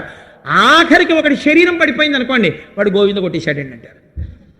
ఆది నుంచి అంతం వరకు గోవిందతోనే పూర్తి చేస్తారు మన వాళ్ళు. ఈ గోవిందనామం ఎంత గొప్పతనాన్ని వహించిందో తెలుసా అండి మనకి సంప్రదాయంలో. ఇప్పటికీ శేషాద్రి శిఖరం మీద వెలిసినటువంటి స్వామి ఉన్నాడే, శ్వేతవరాహ కల్పం వరకు వారి పరిపాలకుడు. వాడి సన్నిధానానికి వెడితే పద్మాసనస్తయౌ పద్మావతీ దేవి నిజవక్షమందున నిలుపుకొనుచు జనులకు తన పాదములే శుభకరమని దక్షిణకరము చూపుచుండా తన చరణములు నమ్మిన వారలకు ఈ భవాద్బోధి కటిదగ్నమక అగునతంచు వామహస్తంబు కటిహస్తముపై నిడుకొని చూపరులకు సంకేతించుచుండ అలరు ఆనంద నిలయమందునను నిలిచి పరమ పావన శేష పర్వతము మీద దివ్య మంగళ విగ్రహుండవ్యయుండు శ్రీ వెంకటేశ్వరుడు వెట్ట. ఇప్పటికీ కూడా పద్మావతీదేవిని వక్షస్థలంలో పెట్టుకొని కారుణ్యమూర్తి అయ్యున్నటువంటి వెంకటాచలంలో మీకు ఒక ఆశ్చర్యకరమైన సంఘటన చెప్తా. నేను ఒకసారి ఏడుకొండలు కాలినడకన ఎక్కుదామని ఎక్కుతుంటే ఒక 90 సంవత్సరాల వృద్ధుడు నడుము కొంత వంగిపోయింది. ఆయన అడుగు తీసి మెట్టు మీద పెడితే గోవింద గోవింద గోవింద గోవింద అంటూ ఎక్కుతున్నాడు. మా గురువుగారు ఒకసారి తిరుపతి వరకు పాదయాత్ర చేసి మహానుభావుడు బ్రహ్మశ్రీ మల్లంపల్లి అమరేశ్వర ప్రసాద్ గారు అడుగు తీసి అడుగు వెయ్యలేకపోతే ప్రతిజ్ఞ చేశారు, నేను అడుగు తీస్తే గోవింద అంట, అడుగు వేస్తే గోవింద అంట, ఎక్కించడం నీ పుణ్యం అని. ఎక్కడి నుంచి వచ్చారో సంస్కృతం చదువుకునే విద్యార్థులు వచ్చి తీసుకెళ్ళి ఆయనకు అన్నం పెట్టి పైకెక్కించారు, డబ్బులు అయిపోయి మర్యాద అందకపోతే. అడుగు తీస్తే గోవింద, అడుగు వేస్తే గోవింద ఎక్కుతున్నాడు ఆ వృద్ధుడు. నేను ఎక్కుతూ ఒక చోట కూర్చున్నాను ఎక్కలేక. ఆయన్ని చూసి అన్నాను, అయ్యా 90 సంవత్సరాలు వచ్చేసాయి కదా, ఇంత కష్టపడి ఎక్కుతున్నారు, ఏమైనా మొక్కుకున్నారా అన్నాను. ఆయన ఆగన్నాడు, ఓయ్ పిల్లాడా ఎంత మాట అన్నావోయ్, మమ్మల్ని కాపాడడానికి మాకు ఇంత కూతవేటు దూరంలో వెలిసిన మా స్వామి, నేను పుట్టి బుద్ధిరిగి నాకు జ్ఞానం వచ్చినప్పటి నుంచి కొండలా ఎక్కుతూనే ఉన్నాను, 90 ఏళ్ళు వచ్చాయి ఈ కట్టెకి, అయితేనే అడుగు తీస్తే గోయిందా, అడుగేస్తే గోయిందా, వాడే ఎక్కిస్తాడన్నారు. చిత్రం ఏమిటో తెలుసా అండి, నేను ఎక్కలేకపోయినా ఆయన వెళ్ళిపోయాడు. నా కంటి ముందే ఆయన విశ్వాసం 90 ఏళ్ల వృద్ధుడు గోవింద గోవింద గోవింద అంటూ ఎక్కేసి వెళ్ళిపోయాడు. అందుకే మహానుభావులు అంటారు, ఆ వెంకటాచలంలో ఇప్పటికీ మీరు చూడండి, కాటేజీలు రిజర్వేషన్ చేసుకున్న వాళ్ళది కాదండి భక్తి, కాటేజెస్ లేకపోయినా చలిగాలిలో ఇంతంత చంటి పిల్లల్ని పెట్టుకుని తలనీలాలు ఇచ్చేసి బోడిగుళ్లతో వాళ్ళు తెచ్చుకున్న పులిహార తినేసి అక్కడే రోడ్ల మీద పడుకుంటారు. రోడ్ల మీద పడుకుని నిద్రపోయే వాళ్ళు తెచ్చుకున్న ట్రంకు పెట్టి నెత్తి మీద సంకలో తలనీలాలు ఇచ్చేసిన పిల్లాడు. ఒక్కటే నమ్మకం, ఏడుకొండలవాడా అని ఎవరందరూ, అక్కడికి వెళ్ళిన వాళ్ళందరూ గోవిందా గోవిందా అంటుంటారు, వెళ్ళిపోతుంటారు. అందుకే గోవింద నామముల్ గొంతెత్తి పాడుచు కొండల నెక్కెడి భక్తులొకట, తలతీశీతుమా ఇలవేలు పంచును తల వెంట్రుకలనిచ్చు భక్తులొకట, స్వామిని దర్శించి సంతోషమాగక పరవశులగు పుణ్య పురుషులొకట, భక్తిమీర ప్రసాదంబు అరగించి ఆస్వాదించు భక్తుల గుంపులొకట, ఎచట ఎవరి నోటను విన్నను స్వామి మాటే, ఎవరు ఏ పని చేసిన స్వామి కొరకే, స్వామి నటించుచుండు ఈ శైలమందు. ఆ కొండ ఎక్కుతుంటే గోవిందా, తలనీలాలు ఇస్తే గోవిందా, ప్రసాదం తింటే గోవిందా, ప్రసాదం పెడితే గోవిందా, ఎక్కడ చూసినా గోవిందా గోవిందా అదే నామం. ఆ నామంతో ప్రతిధ్వనించిపోతూ ఆ 7 కొండలు, ఆ వెంకటాచలపతి ఆనాటి నుంచి ఈనాటి వరకు ఎక్కడైనా ఉందండి, రాత్రి లేదు పగలు లేదు. మాడవీధుల్లో నేను ఒకనాడు సహస్రదీపాలంకార సేవ చేసి మబ్బులేస్తున్నాయి, గబగబా సేవ పూర్తి చేశారు. ఇంతలో వర్షం ప్రారంభమైపోయింది, నించున్నాం. మాడవీధుల్లో ఒక ఆయన ప్రదక్షిణం చేస్తున్నాడు, ఎలా పొర్రుదండాలు పెట్టుకుంటూ ప్రదక్షిణం చేస్తుంటే పూర్ణ పడిపోతున్నటువంటి వర్షపు నీరు చెవుల్లోకి వెళ్ళిపోతోంది, ముక్కుల్లోకి వెళ్ళిపోతోంది. ఆయన అలాగే ప్రదక్షిణాలు చేసుకుంటూ వెళ్ళిపోతున్నాడు.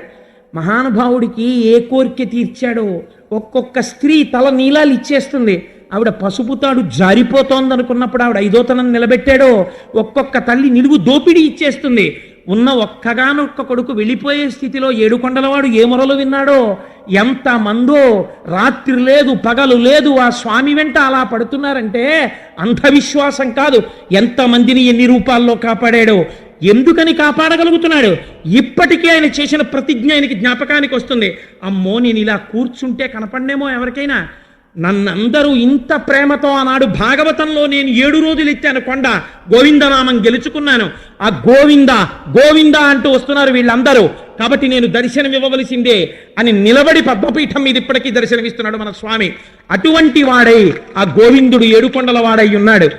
ఇవాల్టి రోజున తప్పకుండా మనం కృష్ణ దర్శనం చేసి తీరవలసిందే. కాబట్టి ఇప్పుడు మనం గోవిందనామాలు చెప్పేసిన ఇవాళ గోవింద దర్శనం చేయకుండా అసలు నేను చెప్తే చెయ్యాలండి, నేను చెప్పక్కర్లేకుండా మీరు చేయాలి. మీరు నన్ను ఒక ప్రశ్న వేస్తారు ఇప్పుడు సభ దిగిపోయిన తర్వాత, నీకెంత ధూర్తతనం రా, నువ్వు మమ్మల్ని దర్శనం చేయమని చెప్పడమా? గోవింద పట్టాభిషేకం విన్నా తర్వాత చెయ్యాలని మాకు తెలియదా? అది నువ్వు చెప్పాలా? నీ హద్దు మీరిపోయావంటారు మీరు, నాకు తెలుసు. కాబట్టి నేను చెప్పినందుకు క్షమించి మీరు అందరూ ఇవాళ దర్శనం చేసుకు బయలుదేరతారు. నాకు తెలుసు ఈశ్వర అనుగ్రహం కోసం. అది కూడా ఇవాళ అయ్యప్ప స్వామి గుడి మారుమోగిపోతుంది, గోవింద గోవింద అంటూ దర్శనం చేస్తారు. కాబట్టి సంతోషంగా ఇప్పుడు మనం గోవింద నామాలు చెప్పుకుని దర్శనం చేసుకుని బయలుదేరదాం. శ్రీ శ్రీనివాస గోవింద, భాగవత ప్రియ గోవింద, నిత్య నిర్మల గోవింద, గోవింద హరి గోవింద, గోకుల నందన గోవింద, పురాణ పురుష గోవింద, గోవింద హరి గోవింద, గోకుల నందన గోవింద, నవనీత చోర గోవింద, గోవింద హరి గోవింద, గోకుల నందన గోవింద, వజ్రమకుటధర గోవింద, గోవింద హరి గోవింద, గోకుల నందన గోవింద, గోపీజనలుల గోవింద, గోవింద హరి గోవింద, గోకుల నందన గోవింద, గోవర్ధనోద్ధార గోవింద, గోవింద హరి గోవింద, గోకుల నందన గోవింద, దశముఖమర్దన గోవింద, గోవింద హరి గోవింద, గోకుల నందన గోవింద, పక్షివాహన గోవింద, గోవింద హరి గోవింద, గోకుల నందన గోవింద, వానర సేవిత గోవింద, గోవింద హరి గోవింద, గోకుల నందన గోవింద, విరోధిమర్దన గోవింద, గోవింద హరి గోవింద, గోకుల నందన గోవింద, వజ్రకవచధర గోవింద, గోవింద హరి గోవింద, గోకుల నందన గోవింద, శ్రీనివాస గోవింద, గోవింద హరి గోవింద, గోకుల నందన గోవింద, ఏడు కొండలవాడ గోవింద, గోవింద హరి గోవింద, గోకుల నందన గోవింద. శివ శివ కరుణాబ్ధే శ్రీ మహాదేవ శంభో. సర్వం శ్రీ ఉమామహేశ్వర పరబ్రహ్మార్పణమస్తు. స్వస్తి.